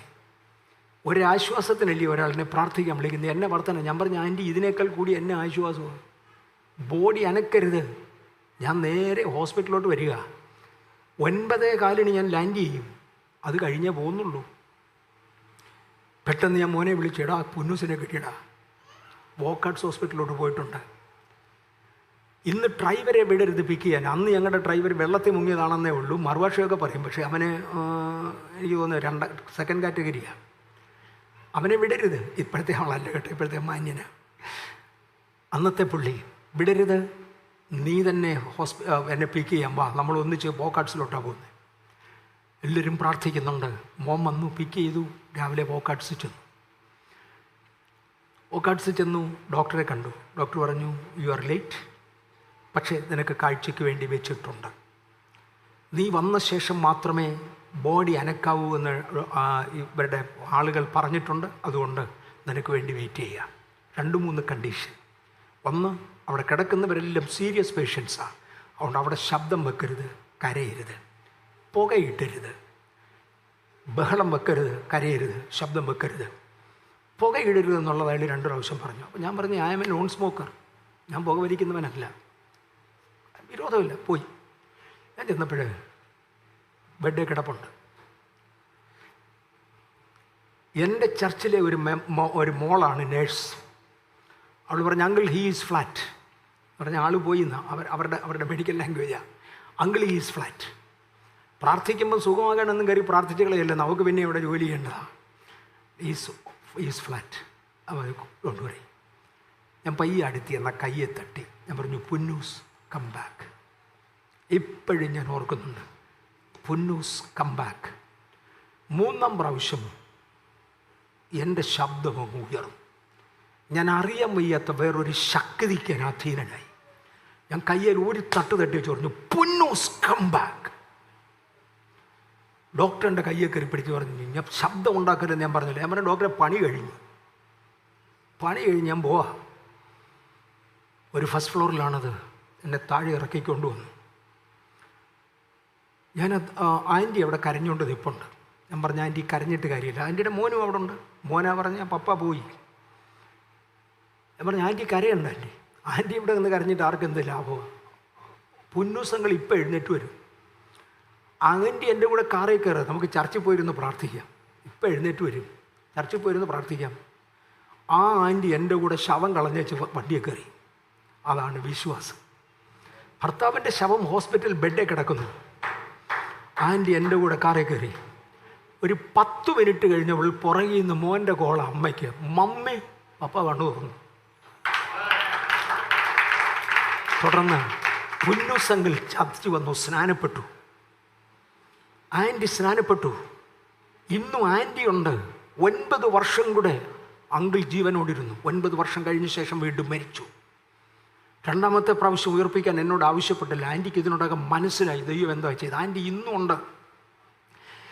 ഓരോ ഡിസംബർ മാസത്തിൻ്റെ ആദ്യത്തെ ആഴ്ചയിലും ഈ ആഴ്ചയിൽ എന്തെങ്കിലും ദൈവത്തെങ്കിൽ എന്ന് പ്രാപിച്ചവർ, അതിന് ദൈവത്തെ സ്തുതിക്കാൻ ആഗ്രഹിക്കുന്ന ഒരു ആനിവേഴ്സറി ആഘോഷിക്കുന്നവരുണ്ടെങ്കിൽ, വീട് വെച്ചത്, കല്യാണം കഴിച്ചത്, കുഞ്ഞ് ജനിച്ചത്, സ്നാനപ്പെട്ടത്, രക്ഷിക്കപ്പെട്ടത്, അല്ലെങ്കിൽ ജന്മദിനം, ഈ ആഴ്ചയിൽ ഒരു ആനിവേഴ്സറി ആഘോഷിക്കുന്നവരുണ്ടെങ്കിൽ എഴുന്നേക്കാൻ പറയുന്ന കൂട്ടത്തിൽ എല്ലാ ഡിസംബറിൻ്റെ ആദ്യത്തെ ആഴ്ചയിലും ആൻറ്റി എഴുന്നേക്കും. ഭർത്താവ് മരിച്ചവരിൽ ഉയർത്തെഴുന്നേറ്റതിൻ്റെ ആനിവേഴ്സറി. നിങ്ങൾക്ക് മനസ്സിലാകുന്നുണ്ടോ? ഞാൻ ഡീറ്റെയിലോട്ട് പോകുന്നില്ല. ഭയങ്കര ഡീറ്റെയിലാണ്. അങ്കിള് എഴുന്നേറ്റ ശേഷം എന്നോട് പറഞ്ഞത്, പാസ്റ്ററേ, ഹോസ്പിറ്റലിൽ കൊണ്ട് അഡ്മിറ്റ് ചെയ്യുന്ന സമയത്ത് ഡോക്ടേഴ്സ് അന്യോന്യം പറയുന്നത് ഞാൻ കേട്ടു. BP റീഡ് ചെയ്യത്തില്ല, ബ്ലഡ് പ്രഷർ റീഡ് ചെയ്യത്തില്ല, എക്യുപ്മെൻ്റ് കൊണ്ട് റീഡ് ചെയ്യാവുന്നതിന് താഴെയാണ്. ഹാർട്ട് ഒരു മിനിറ്റിൽ 4 പ്രാവശ്യം അടിക്കുന്നുണ്ട്. മിനിറ്റിൽ 4, അത്രയേ ഉള്ളൂ ഹാർട്ട്. ഒരു ഹോപ്പുമില്ല എന്ന് ഡോക്ടേഴ്സ് അന്യോന്യം പറയുന്നത് ഞാൻ കേട്ടു. മിനിറ്റുകൾ കഴിഞ്ഞപ്പോൾ എൻ്റെ ശരീരത്തിൻ്റെ വെളിയിൽ ഞാൻ വരുന്നത് ഞാൻ തന്നെ കണ്ടു. എൻ്റെ ശരീരം തേണ്ട ബെഡേ കിടക്കുന്നു, ഞാൻ ഇപ്പുറത്ത് നിൽക്കുക. ഞാൻ തന്നെ കണ്ടു. എൻ്റെ ശരീരത്തിൽ മടങ്ങി വരുവാൻ എനിക്ക് താല്പര്യമുണ്ട്, പറ്റുന്നില്ല. അന്നേരത്താണ് വേറൊരു പേഷ്യൻറ്റിനെയും കൊണ്ട് ഒരാൾ വരുന്നത്. ആ പെണ്ണ്, അവിടെ നിന്ന ഡ്യൂട്ടി നേഴ്സ്, അവൾ പറഞ്ഞു, ഇവിടെ വെന്റിലേറ്റേഴ്സ് ഒന്നുമില്ല, അതുകൊണ്ട് പൊയ്ക്കോ, അടുത്തൊരു ഹോസ്പിറ്റലിലോട്ട് പോകും. ഇമ്മീഡിയറ്റ്ലി ഡോക്ടർ പറഞ്ഞത്, വേണ്ട, 10 മിനിറ്റ് വെയിറ്റ് ചെയ്യും, ഇപ്പം 2 വെന്റിലേറ്റർ ഫ്രീ ആകും. ഒന്ന് പുന്നൂസിൻ്റെ, വേറൊരാളുടെ. ഇപ്പം 2 വെന്റിലേറ്റർ ഫ്രീ ആകും, 10 മിനിറ്റ് വെയിറ്റ് ചെയ്യാൻ പറഞ്ഞു. അന്നേരത്താണ് പുന്നൂസിൻ്റെ മോൻ ചെന്ന് പറയുന്നത്, MA വർഗീസ് പ്രാർത്ഥിക്കാൻ വരും, അതിന് അവസരം കൊടുക്കണം, അതുവരെ അനക്കരുതെന്ന്. അത് കഴിഞ്ഞപ്പോൾ അതുവഴി വന്നു. അങ്കിൾ പറയുക, ഞാൻ അന്നേരത്തെ വെളിയിൽ നിൽക്കുക, ശരീരത്തിലല്ല, വെളിയിൽ നിൽക്കുക. അവിടുത്തെ ജോലിക്കാരെത്തി അതുവഴി വന്നു. ആയയോട് ഡോക്ടർ പറഞ്ഞു, അങ്ങേ ബെഡേ കിടക്കുന്നതിൻ്റെ കാലുകെട്ട് ഒരു 10 മിനിറ്റ് കൊണ്ട് ആരാണ്ട് വരാനുണ്ട്, അത് കഴിഞ്ഞ് ഇതിൻ്റെ കാലുകെട്ടാം. മറ്റേതിൻ്റെ കാലുകെട്ടാൻ പോയി. ആ നേരത്താണ് ഈട്ടി മുഴങ്ങുന്ന ശബ്ദത്തിൽ ഒരു വിളി, പുന്നൂസ് കം ബാക്ക്. അത്ര എനിക്കറിയത്തുള്ളൂ. നിങ്ങൾക്ക് മനസ്സിലാകുന്നുണ്ടോ? മാനിഫെസ്റ്റേഷൻ ലെവൽ 4ാമത്തെ ലെവലാണ്. വിസിബിലിറ്റി 5ാമത്തെ ലെവൽ, ദ വിസിബിലിറ്റി ലെവൽ. ഇനിയുണ്ട് 2 ലെവലൂടെ. വിസിബിലിറ്റി ലെവൽ കൊണ്ട് തീർന്നില്ല. അതിനടുത്തത് സമർപ്പണത്തിൻ്റെ ലെവലാണ്. പിതാവേ, എൻ്റെ ഇഷ്ടമല്ല. ഇൻട്രസസറി ലെവലുണ്ട്. ആറാമത്തേത് ഇൻട്രസസറി ലെവലാണ്. മോശ പറഞ്ഞതുപോലെ എൻ്റെ പേര് വെട്ട്, പക്ഷെ ജനത്തിൻ്റെ പേര് വെട്ടരുത്. ഞാൻ ഇവരെ കൊണ്ടുവരിക, ഇവരുടെ പേര് വെട്ടരുത്, എൻ്റെ പേര് വെട്ട്. I'm ready to suffer. ഇത് സാധാരണക്കാരനെ കൊണ്ടൊക്കത്തില്ല. 6ാം ലെവലത്തിലെ അഭിഷേകമാണ്. 6ാം ലെവൽ അഭിഷേകമാണ്. 7ാം ലെവൽ, പിതാവേ എൻ്റെ ഇഷ്ടമല്ല, അങ്ങയുടെ ഇഷ്ടം മതി. അഭിഷേകത്തിൻ്റെ 7 ലെവലുകൾ ഞാൻ തൊട്ടു. ഒരു 4 ലെവൽ വരെ കളരൂ. ഇന്ന് ബാക്കി വരുന്ന ആണ്ടിലാട്ടെ, ഞാൻ 7 തൊട്ട് വിട്ടു. അവരവരുടെ കപ്പാസിറ്റിക്ക് ഒത്തവണ്ണം കളരാൻ ശ്രമിക്കുക. ഇന്ന് ഇമ്പാർട്ടേഷൻ്റെ ഒരു ലെവൽ ദൈവം എന്നെ ഏൽപ്പിച്ചതുകൊണ്ട് ഞാൻ നിങ്ങൾക്ക് വേണ്ടി ഒന്ന് പ്രാർത്ഥിക്കാൻ പോവാം. പാസ്റ്റർ കെ രഞ്ജിത്ത് ബാംഗ്ലൂർ വരുമ്പോൾ ഇമ്പാർട്ടേഷന് വേണ്ടി ഞങ്ങളെല്ലാം അടുത്ത് ചെല്ലാറുണ്ട്. ഞാൻ ഇന്നും അദ്ദേഹത്തോട് പറയുന്നുണ്ട്, എനിക്ക് വേണ്ടി ഒന്ന് പ്രാർത്ഥിക്കണം. ഞങ്ങളുടെ പിള്ളേരെല്ലാം പറയും പ്രാർത്ഥിക്കണം. ഇന്ന് ഈ സ്റ്റേജിൽ ദൈവം എന്നെ നിർത്തിയതുകൊണ്ട് ഞാൻ തിരിച്ചു പ്രാർത്ഥിക്കാൻ പോവാം. ആരും ആരേക്കാൾ വലിയവരല്ല, ആരും ആരേക്കാളും വലിയവരല്ല. ഒരു വലിയവനെ നമ്മളെല്ലാം സേവിക്കുക, ഒരു വലിയവനെ നമ്മൾ സേവിക്കുക. നിങ്ങളുടെ ജീവിത സാഹചര്യങ്ങളിൽ നിങ്ങൾ വിളിക്കപ്പെട്ടു. എൻ്റെ ജീവിത സാഹചര്യങ്ങളിൽ ഞാൻ വിളിക്കപ്പെട്ടു. ആവശ്യത്തിന് വസ്ത്രമില്ലാതെ നടന്നത് എനിക്ക് ഓർമ്മയുണ്ട്. നഗ്നനായി നല്ല, ആവശ്യത്തിനില്ലാതെ ഒറ്റപ്പെയർ ഷർട്ടും ഒറ്റ നിക്കറുമായി ജീവിച്ചത് എനിക്ക് ഓർമ്മയുണ്ട്. വീട്ടിനകത്ത് കയറ്റഞ്ഞതുകൊണ്ട് പുരയിടത്തിൽ കിടന്ന് ഉറങ്ങിയത് ഓർമ്മയുണ്ട്. തണുക്കുന്ന സമയത്ത് പുതയ്ക്കാൻ പുതപ്പില്ലാത്തതുകൊണ്ട് ഒറ്റ കണ്ടീഷൻ, പെന്തിക്കോസിൽ പോകാൻ പറ്റത്തില്ല. പുതയ്ക്കാൻ പുതപ്പില്ലാത്തതുകൊണ്ട് ഞങ്ങളുടെ പട്ടിയെ കുളിപ്പിച്ച് ഉണക്കി നേരത്തെ നിർത്തും, തണുക്കുമ്പോൾ കെട്ടിപ്പിടിച്ച് കിടക്കാൻ എനിക്ക് ഓർമ്മയുണ്ട്. ആഴ്ചയിൽ ഒരു ദിവസം ആഹാരം കഴിക്കാതെ പറമ്പിൽ കൂടെ ചുറ്റി നടന്നത് എനിക്ക് ഓർമ്മയുണ്ട്. ഒരു വശത്തിൻ്റെ അപ്പൻ്റെ വാക്ക്, പെന്തിക്കോസിൽ നിന്ന് മടങ്ങി വരാൻ തീരുമാനിച്ചാൽ വീട്ടിൽ പോരെ, ഇല്ലേ പറമ്പിലെ കൃഷിയിൽ നിന്ന് ഒന്നും പറിച്ചു തിന്നേക്കരുത്. പറമ്പിൽ കൃഷി ആവശ്യം പോലുണ്ട്. അന്ന് മാങ്ങയുടെ സീസണല്ല, മാങ്ങ പൂത്ത് നിൽക്കുക. തീരെ തീരെ തീരെ വലിപ്പമാകാത്ത മാങ്ങ ഉണ്ട്. കണ്ണിമാങ്ങയുടെ താഴെ എന്നോട് പറഞ്ഞു, അതെങ്ങാനും വീണ പൊറുക്കി തിന്നോളാം. നിൻ്റെ ദൈവത്തിന് നിന്നോട് അത്രയും വലിയ ഇഷ്ടമാണെന്നുണ്ടെങ്കിൽ ചക്ക പഴുത്ത് വീഴട്ട. ചക്ക ഇങ്ങോട്ടുണ്ടായി വരുന്നതേ ഉള്ളൂ. പഴുത്ത് വീഴട്ട, പറിച്ച് പെറുക്കി തിന്നു, പറിക്കരുത്. അനുസരിക്കേണ്ടത് അനുസരിച്ചു. എനിക്ക് ഒരുപാട് പറയാനുണ്ട്. ഞാൻ ഒരു ഇൻസിഡൻറ്റ് തൊട്ടോട്ടെ 9 ആകുന്നു, ചുരുടെ പോവാം. ഒറ്റ ഇൻസിഡൻറ്റ് തൊട്ടോട്ടെ. 14 വയസ്സാകുമ്പോൾ, 13 വയസ്സ് കഴിയുമ്പോൾ, 12ാമത്തെ വയസ്സിലാണ് സ്നാനപ്പെടുന്നത്. വീട്ടിലെ ജോലി ചെയ്താൽ അതിനുവേണ്ടി കൂലിയായി ഒരു നേരത്തെ ആഹാരം തരാം എന്നെൻ്റെ മാതാപിതാക്കൾ പറഞ്ഞു. അങ്ങനെ വീടിൻ്റെ വരാന്തയിൽ തിണ്ണയ്ക്ക് കിടക്കാൻ അനുവാദം കിട്ടി. വീട്ടിലെ ജോലി ചെയ്തു. ഒരു ദിവസം രാവിലെ എനിക്ക് കിട്ടിയ ജോലി കുറച്ച് സാധനങ്ങൾ ചന്തയിൽ കൊണ്ട് കൊടുക്കണം. 13 വയസ്സ് പ്രായമുള്ള ഒരു കൊച്ചന് പൊക്കാവുന്ന സാധനങ്ങളേ ഉള്ളൂ, അതിനേക്കാൾ കൂടുതലില്ല. അത്രയും സാധനങ്ങൾ ചന്തയിൽ കൊണ്ടുപോകണം. അവിടുന്ന് എൻ്റെ ഒരു ഉപ്പാപ്പൻ അവിടെ ഉണ്ട്. അദ്ദേഹം കുറച്ച് സാധനങ്ങൾ വാങ്ങിച്ചു വെച്ചിട്ടുണ്ട്, എനിക്ക് എടുക്കാവുന്നുള്ളൂ. അതെടുത്ത് തിരിച്ച് വീട്ടിൽ കൊണ്ടുവരണം. അതാണ് അന്നത്തെ ജോലി. എന്നിട്ട് സ്കൂളിൽ പോക്കൂ. രാവിലെ ഞാൻ ആ കൊട്ടയെടുത്ത്, എനിക്ക് എടുപ്പതുണ്ട്, ആ കൊട്ടയെടുത്ത് പോകുന്ന വഴിക്ക് വഴിയിറമ്പിൽ ഒരു ഒരു ഒരു ഒരു സാറ്, ഒരു സ്കൂൾ ടീച്ചർ താമസമുണ്ട്. മാന്യനായ ഒരാളാണ്, എൻ്റെ അപ്പൻ്റെ സ്നേഹിതനാണ്. അവർ ഭാര്യയും ഭർത്താവും 2 പേരും സ്കൂൾ ടീച്ചേഴ്സാണ്. ഞാൻ ഈ കൊട്ടയൊക്കെ തലയിൽ വെച്ചുകൊണ്ട് പോകുന്നത് കണ്ട് അയാൾ ചോദിച്ചു, എടാ കുഞ്ഞ്, നീ ഇന്നടുത്ത് ഇന്നാരുടെ മോനല്ലയോ? ഞാൻ പറഞ്ഞു, അതെ. ഇങ്ങോട്ട് വാടാ, നിന്നോടൊരു കാര്യം പറയാനുണ്ട്. ഞാൻ പറഞ്ഞു, ഇല്ല സാറേ, എനിക്ക് ചന്തയിൽ പോകണം. ഇല്ല വാടാ, നിനക്ക് അഥവാ സമയം താമസിച്ചാൽ ഞാൻ എൻ്റെ സ്കൂട്ടറിൽ നിന്നെ ചന്തയിൽ കൊണ്ടുവച്ച് തിരിച്ചു കൊണ്ടുവരാം, നിൻ്റെ സമയം പോകത്തില്ല, ഞാൻ ഏറ്റു, കയറി വാടാന്ന് പറഞ്ഞു. വളരെ സന്തോഷം, സ്കൂട്ടറിൽ കയറുന്നതല്ലയോ. ഞാൻ അദ്ദേഹത്തിൻ്റെ വീട്ടിൽ കയറി. അദ്ദേഹം കൊട്ട പിടിച്ച് താത്തു വെച്ചു. കയറിയിരിക്കാൻ പറഞ്ഞ് കയറിയിരുന്നു.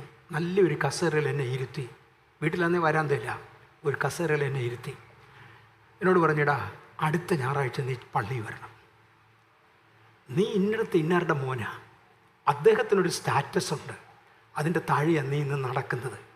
നിൻ്റെ അപ്പനെ നാണം കെടുത്താതെ നീ വരുന്ന ആഴ്ച ചർച്ച് വരണം.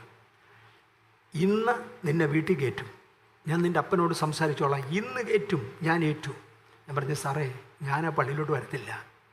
ഞാൻ ഇറങ്ങിയതാ. ഒരിക്കൽ ചെങ്കടൽ കടന്നവൻ തിരിച്ച് കയറത്തില്ല.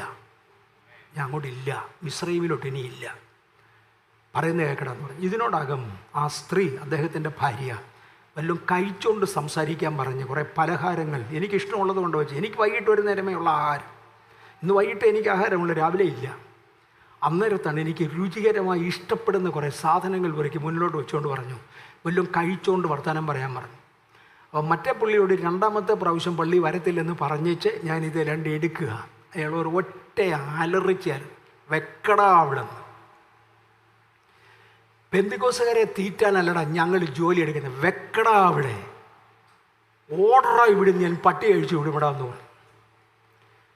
എൻ്റെ കൊട്ട തന്നെ തലി പൊക്കി വെക്കാൻ ഒക്കത്തത് കൊണ്ട് കൊട്ട വയറിലോട്ട് ചേർത്ത് വെച്ച് പിടിച്ചുകൊണ്ട് അയാളുടെ ഇരുമ്പ് ഗേറ്റ് കടന്ന് പട്ടി പുറകെ വരാതെ ഇരുമ്പ് ഗേറ്റ് പുറകെ നടച്ചത് എനിക്ക് ഓർമ്മയുണ്ട്, ജീവിതത്തിൽ മറക്കത്തില്ല. അത്രയും ലജ്ജ സഹിച്ച് അധിക ദിവസങ്ങളില്ല, ഉണ്ട്, പക്ഷെ അധിക ദിവസങ്ങളില്ല. അന്നും പറഞ്ഞു, മുമ്പിലൊരു കാഴ്ചപ്പാടുണ്ട്, ഒരു ഉണർവിന് വേണ്ടി ഞാൻ നിന്നെ വിളിച്ചു. ഞാൻ സ്നാനപ്പെട്ട അന്നത്തെ ദൂത, ഒരു ഉണർവിന് വേണ്ടി നിന്നെ വിളിച്ചു. എൻ്റെ മുമ്പിലൊരു കാഴ്ചപ്പാടുണ്ട്. ഞാൻ മറുവശവും കൂടെ പറഞ്ഞിട്ട്, ഞാനിവിടെ പറഞ്ഞിട്ടുണ്ടോ പാസ്റ്ററേ? ഇല്ല. റെയിൻഹാർഡ് ബോങ്കയുടെ മീറ്റിംഗ് ബാംഗ്ലൂരിൽ നടന്നു. വിജയപ്രദമായിരുന്നു. അന്ന് ഞങ്ങളുടെ ചീഫ് മിനിസ്റ്റർ, കർണാടകത്തിൻ്റെ chief minister Deve Gowda sir chief മിനിസ്റ്ററാണ്. അദ്ദേഹം റെയിൻഹാർഡ് ബോങ്കയുടെ മീറ്റിങ്ങിന് വന്നിരുന്നു. VIP ആയി ഞങ്ങൾ ക്ഷണിച്ചത് കൊണ്ട് വന്ന് സ്റ്റേജിലിരുന്നു. ഞാനും ഒന്ന് കോർ കമ്മിറ്റിയുടെ മെമ്പറാണ്, അതുകൊണ്ട് ഞാനും സ്റ്റേജിലുണ്ട്. ആർക്കൊക്കെ നന്ദി പറയണം എന്ന് പറഞ്ഞ് ഒരു ലിസ്റ്റ് ബോങ്കെ സാറിൻ്റെ കൈ കൊടുത്തിരുന്നു. ബോങ്കെ അത് എടുത്തു വായിച്ചു. Mr Deve Gowda, chief minister of Karnataka എന്നാണ് എഴുതിയിരുന്നത്. അയാൾ വായിച്ചത് പ്രൈം മിനിസ്റ്റർ എന്നാണ്. Prime minister of Karnataka, thank you. Devegowda sir ചാടി എഴുന്നേറ്റ് പറഞ്ഞു, sir, I'm not prime minister, I'm chief minister. അയാൾ ഒരു കൈ എടുത്ത് പറഞ്ഞു, ടേക്ക് ഇറ്റ് എ പ്രോഫസി. ഒരു വർഷത്തിനകം അദ്ദേഹം പ്രൈം മിനിസ്റ്ററായി. അന്നാണ് അദ്ദേഹത്തിൻ്റെ ബോങ്കയുടെ രണ്ടാമത്തെ മീറ്റിംഗ് കൊച്ചിയിൽ നടക്കുന്നത്. കൊച്ചിയിൽ നിന്ന് സഹോദരന്മാരെന്നെ വിളിച്ചു വെച്ച് പറഞ്ഞു, ഇപ്പോൾ പ്രൈം മിനിസ്റ്റർ ദേവ എവിടെയാണ്? അയക്ക് ബോങ്കയോട് ഭയങ്കര ബഹുമാനമാണ്. അയാളെ പ്രവചിച്ച് പ്രൈം മിനിസ്റ്റർ ആക്കിയതാണ്. അതും കുറച്ച് ദിവസത്തേക്കെങ്കിലും പ്രൈം മിനിസ്റ്റർ ആക്കിയതാണ്. ഇന്ന് പ്രൈം മിനിസ്റ്റർ ബാംഗ്ലൂർ വരുന്നുണ്ട്, അയാളുടെ സ്വന്തം വീട്ടിൽ വരുന്നുണ്ട്. വർഗീസ് ഏതെങ്കിലും രീതിയിൽ പോയി അയാളെ ഒന്ന് വിളിക്കാമോ എന്ന് ചോദിച്ചു. പറഞ്ഞു, ഇന്ത്യൻ പ്രൈം മിനിസ്റ്ററെ കാണാൻ വർഗീസ് നടക്കുന്ന കാര്യമില്ല, എന്നെ ആരും കയറ്റുകയില്ല. ഞാൻ എൻ്റെ പ്രശ്നമൊക്കെ പറയുന്നത് മക്കളോടാണ്. ഞാൻ മക്കളോട് പറഞ്ഞു, ഇട പിള്ളേരെ ഇങ്ങനെ പറയുന്നുണ്ടെന്ന്. ഡാഡി, നമുക്കൊന്ന് നോക്കാം, ഇവിടെ തൊട്ടടുക്കൽ ഒരു മന്ത്രി താമസമുണ്ട്, അയാൾ ഇതേ പാർട്ടിയാണ്. മന്ത്രിയെ നമുക്ക് കാണാം, അയാൾ വല്ലപ്പോഴും മോർണിംഗ് വാക്കിനും ഈവനിങ് വാക്കിനും ഇതുവഴി വരുമ്പോൾ high sir, good morning, good evening ഒക്കെ പറയുന്നതാണ്. അത്രയും പരിചയമുണ്ട്, നമുക്ക് അയാളെ പോയി ഒന്ന് കാണാമെന്ന്. ഞങ്ങൾ രണ്ടുപേരും കൂടെ പെട്ടെന്ന് ട്രസ്റ്റ് ചെയ്തു മന്ത്രിയെ കാണാൻ. അവിടെ ചെന്നപ്പോൾ അങ്ങേര് ചീഫ് മിനിസ്റ്ററെ കാണാൻ, പ്രൈം മിനിസ്റ്ററെ കാണാൻ പാന ഇറങ്ങുക. എന്നാ പറ്റിയെന്ന് ചോദിച്ചാൽ ഞാൻ പറഞ്ഞു, സാറേ ഇങ്ങനെ ബോങ്കെ വരുന്നുണ്ട്. എന്നിട്ട്? അല്ല, പ്രൈം മിനിസ്റ്ററെ കൂടെ ഒന്ന് ക്ഷണിക്കാൻ വേണ്ടി അവർ ആവശ്യപ്പെട്ടിട്ടുണ്ട്, അതുകൊണ്ട് അങ്ങോട്ടാണ്. പുള്ളി ഇങ്ങനെ ആലോചിച്ച് പറഞ്ഞു, പ്രൈം മിനിസ്റ്ററെ കാണാൻ ഇന്ന് മന്ത്രിമാർക്കൊക്കത്തില്ല, കർണാടകത്തിലെ എല്ലാ മന്ത്രിമാർക്കും കാണാനൊക്കത്തില്ല. പക്ഷെ ബോങ്കയുടെ മീറ്റിംഗ് എന്ന് പറഞ്ഞാൽ സാറ് വരും. നിങ്ങൾ അദ്ദേഹത്തെ വിളിക്കുന്ന കൂട്ടത്തിൽ എനിക്കും കൂടെ ഒരു ലെറ്റർ തരണം. നമ്മൾ തരാം സാർ, നിശ്ചയമായിട്ടും തരാം. എന്നാ വാ, നിങ്ങൾക്ക് നേരെ പോകാനൊക്കത്തില്ല, എൻ്റെ കാറിലോട്ട് കയറിക്കോളാൻ പറഞ്ഞു. അങ്ങേരുടെ കൊടി വെച്ച കാറിൽ ഞങ്ങളിവിടെ കയറി, മന്ത്രിയുടെ കാറിൽ. ഗേറ്റിൻ്റെ അവിടെ ചെന്നപ്പം ഗേറ്റ് കീപ്പർ സല്യൂട്ട് ചെയ്തു. ഞങ്ങളകത്തു പോയി. ചെന്ന സെക്രട്ടറിയോട് പറഞ്ഞു, ഇവർ രണ്ടുപേരും ബോങ്കയുടെ ആളുകളാണ്, അതുകൊണ്ട് ഇവിടുത്തെ ഏറ്റവും വലിയ ചർച്ചിൻ്റെ പാസ്റ്റേഴ്സാണ്, ബോങ്കയുടെ ആളുകളാണ്. ബോങ്ക ഇവർ വീണ്ടും ഇന്ത്യ വരുന്നുണ്ട്, അതിന് സാറിനെ കാണാൻ വന്നതാ. ആ സെക്രട്ടറി വന്ന് ഞങ്ങളെ രണ്ടുപേരെയും വളരെ ബഹുമാനത്തോടെ ആദരിച്ച് ഒരു പ്രൈവറ്റ് റൂമിനകത്ത് കൊണ്ട് ഇരുത്തി വെച്ച് പറഞ്ഞു, സാർ ഇവിടെ വരും, പ്രൈം മിനിസ്റ്റർ ഇവിടെ വരും, വന്ന് നിങ്ങളെ കണ്ടേ പോകത്തുള്ളൂ, അതുവരെ ഒന്ന് ഇരിക്കുക. ആരോ മന്ത്രിമാരോട് വർത്തമാനം പറഞ്ഞുകൊണ്ടിരിക്കുക. കുറച്ചു നേരം കഴിഞ്ഞപ്പോൾ തേണ്ട ഇന്ത്യൻ പ്രൈം മിനിസ്റ്റർ വരുന്നു, ദേവഗൗഡ സാർ. സാറിൻ്റെ കയ്യിലൊരു വലിയ ട്രേ ഉണ്ട്, നിറച്ചു പഴങ്ങളാണ്, ഒരുപാടിനം പഴങ്ങൾ. ഒന്ന് കുനിഞ്ഞു നിന്നുകൊണ്ട് പറഞ്ഞു, പ്ലീസ് പിക്ക് സംതിങ്, എന്തേലും ഒന്ന് എടുക്ക്. എൻ്റെ അകത്തെ പഴയ ഓർമ്മ വന്നു, ഇറങ്ങടാ, ഓർഡറാം. ഓർമ്മ വന്നു. പക്ഷെ ഞാൻ പോയി. ഇന്ത്യൻ പ്രൈം മിനിസ്റ്ററുടെ കയ്യിൽ നിന്നൊരു പഴം വാങ്ങിച്ച് തിന്നാൻ എന്നെ കൊണ്ട് ഒക്കുന്നതല്ല. പറഞ്ഞു വേണ്ട സാർ വേണ്ട. മോൻ എൻ്റെ പുറകെ കൂടി വേണ്ട സാർ വേണ്ട, ഞങ്ങൾ പഴം തിന്നത്തില്ല. അയാൾ പറഞ്ഞു നിങ്ങൾ എന്തെങ്കിലും എടുക്കാതെ നമ്മൾ തമ്മിൽ സംസാരിക്കത്തില്ല. എടുക്കുക. ഒരു മുന്തിരിങ്ങയാണ് ഞാൻ പറിച്ചെടുത്തത്. എൻ്റെ ഓർമ്മയിലുണ്ട്. ഭയങ്കര ട്രേ നിറച്ച് കൊണ്ടുവന്നതിനകത്തുനിന്ന് ഞാൻ പറിച്ചെടുത്തത് ഒരു മുന്തിരിങ്ങയാണ്. മോനും അതേലൊരെണ്ണം എടുത്തു. തിന്ന് കഴിഞ്ഞപ്പോൾ അദ്ദേഹം പറഞ്ഞു പറ കാര്യം പറ. പറഞ്ഞു സാർ ഇന്നതാ. ഞാൻ വരാം. വന്നില്ല കേട്ടോ. വരാൻ അങ്ങയുടെ കുറ്റമല്ല, കൊച്ചിയിലെ കുറ്റമാണ്. അതും കൂടെ അങ്ങ് പറഞ്ഞേക്കാം. ഞാൻ പെട്ടെന്ന് അദ്ദേഹത്തെ വിളിച്ച് ആരാ ഇപ്പോൾ കാനഡയിലുള്ള ഒരു വർഗീസ്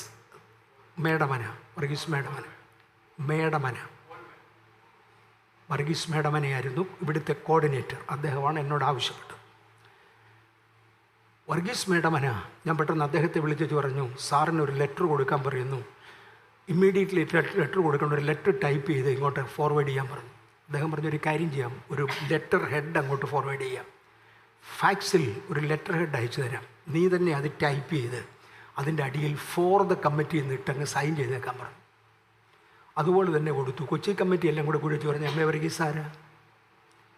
ഞങ്ങൾ കമ്മിറ്റിക്കാരറിയാതെ എം എ വർഗീസിനെ എങ്ങനെ കോർഡിനേറ്ററാക്കി? അതുകൊണ്ട് ഇത് നമ്മൾ വകവെക്കത്തില്ല. ഞാൻ പറഞ്ഞ എനിവേ ഞാൻ മുതിരിഞ്ഞാൽ തിന്നു, ദാറ്റ്സ് എൻഡ് ഓഫ് ഇറ്റ്. എനിക്ക് കാണേണ്ട സാറിനെ ഞാൻ കണ്ടു. നിങ്ങൾക്ക് മനസ്സിലാകുന്നുണ്ടോ? ദൈവത്തിന് വില മുടക്കിയാൽ ദൈവം തിരിച്ചു തരും. ഇന്ന് പകലൊരു അഭിഷേകത്തിന് വേണ്ടി ഇയർമാർക്ക് ചെയ്യപ്പെട്ടവനെ എൻ്റെ വിവാഹ സമയത്ത് എൻ്റെ അപ്പൻ അവസാനമായി പിടിച്ചത് അതാ. എന്നോട് പറഞ്ഞു എടാ മർത്തമായി വരാമെന്ന്, നിന്നെ കല്യാണം കഴിപ്പിക്കുക. ഇല്ല ഞാനില്ല. ഞാൻ പറഞ്ഞു അപ്പച്ചാ ഞാൻ കല്യാണം വേണ്ട, ഞാൻ കല്യാണത്തിനല്ല ബന്ധുക്കോസിൽ ചേർന്നത്, ദൈവത്തെ സേവിക്കാനാ. നിൻ്റെ അനിയനെ കൊണ്ട് കല്യാണം കഴിപ്പിക്കാൻ പറഞ്ഞു. വളരെ സന്തോഷം, എനിക്ക് കല്യാണം വേണ്ട. ഒരിക്കൽ ചെങ്കടൽ കടന്നവൻ തിരിച്ച് കയറത്തില്ല. അതിനല്ല ഞാൻ ഇറങ്ങിയത്. എൻ്റെ വിളി എന്ത് എന്നെനിക്ക് ഉറപ്പുണ്ടായിരുന്നു. എൻ്റെ അനിയൻ്റെ കല്യാണം കഴിഞ്ഞു. അവൻ്റെ കുഞ്ഞിനെ കണ്ട ശേഷം എൻ്റെ അപ്പൻ പറഞ്ഞിടാ നീ മാത്രം ഇങ്ങനെ നിന്നുപോയാൽ ശരിയാകല്ലേ, ഏതായാലും ബന്ധുക്കോസിലാണ്. ഞാൻ പറഞ്ഞു അതേ പച്ച ബന്ധുക്കോസിലാണ്. ഈ സമയത്താണ് മേരി ഗോപുരി വിളിച്ചു വെച്ചൊരു വിവാഹാലോചന പറഞ്ഞു. അപ്പച്ചൻ പറഞ്ഞിടാ പോയി ആ പെണ്ണെ കണ്ടാന്ന് പറഞ്ഞാൽ ആ കല്യാണം നടന്നു. 1000 പ്രാവശ്യം ചൂണ്ടലിട്ടാൽ ഒരഭിഷേകത്തിനെ കിട്ടത്തില്ല. അന്ന് എൻ്റെ മേലൊരു അഭിഷേകം ഇല്ല. I'm only ear mark. പിടികിട്ടുന്നുണ്ടോ? I'm only ear mark. അന്ന് ഞാൻ ഒരുത്തനെ സ്നാനപ്പെടുത്തിയിട്ടില്ല. വിവാഹത്തിന് മുമ്പേ ഞാൻ ഒരുത്തനെ സ്നാനപ്പെടുത്തിയിട്ടില്ല. ഒറ്റയാളുള്ള ഒരു സഭ എനിക്കില്ല. കർത്താവിന് വേണ്ടി വേല ചെയ്യുന്നു, ഒരു റിസൾട്ടും ഇല്ല. ആ സാഹചര്യത്തിലാണിത്. റിസൾട്ട് കണ്ടേച്ചല്ല അഭിഷേകത്തിന് വില കൊടുക്കുന്നത്, അതിന് മുമ്പേയാണ്.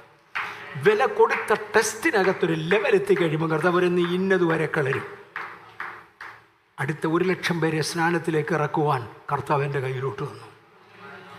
ഇന്ന് പകൽ ഇതിനകത്തിരിക്കുന്നതിൽ ചിലർ ഒരഭിഷേകത്തിന് വേണ്ടി വിളിക്കപ്പെട്ടവരാണെങ്കിൽ ലെവൽ നമ്പർ 1 ഒരുപാട് പേര്. അന്യഭാഷ അടയാളം വരെ ഉണ്ട്. നിങ്ങളുടെ അകത്ത് നിങ്ങൾക്കറിയാം ഏതാണ്ടൊക്കെ എൻ്റെ കയ്യിൽ തരുമെന്ന്. ഇന്ന് പകൽ അങ്ങനെയുള്ളവർ ദയവായി ഒന്ന് എഴുന്നേറ്റോ. ഞാൻ അവർക്ക് വേണ്ടി, ഇങ്ങോട്ടാരും വരണ്ട, അവിടെ നിന്നാൽ മതി. ഒന്ന് എഴുന്നേറ്റോ, ഞാൻ നിങ്ങൾക്ക് വേണ്ടി ഒന്ന് പ്രാർത്ഥിക്കാൻ പോവാം.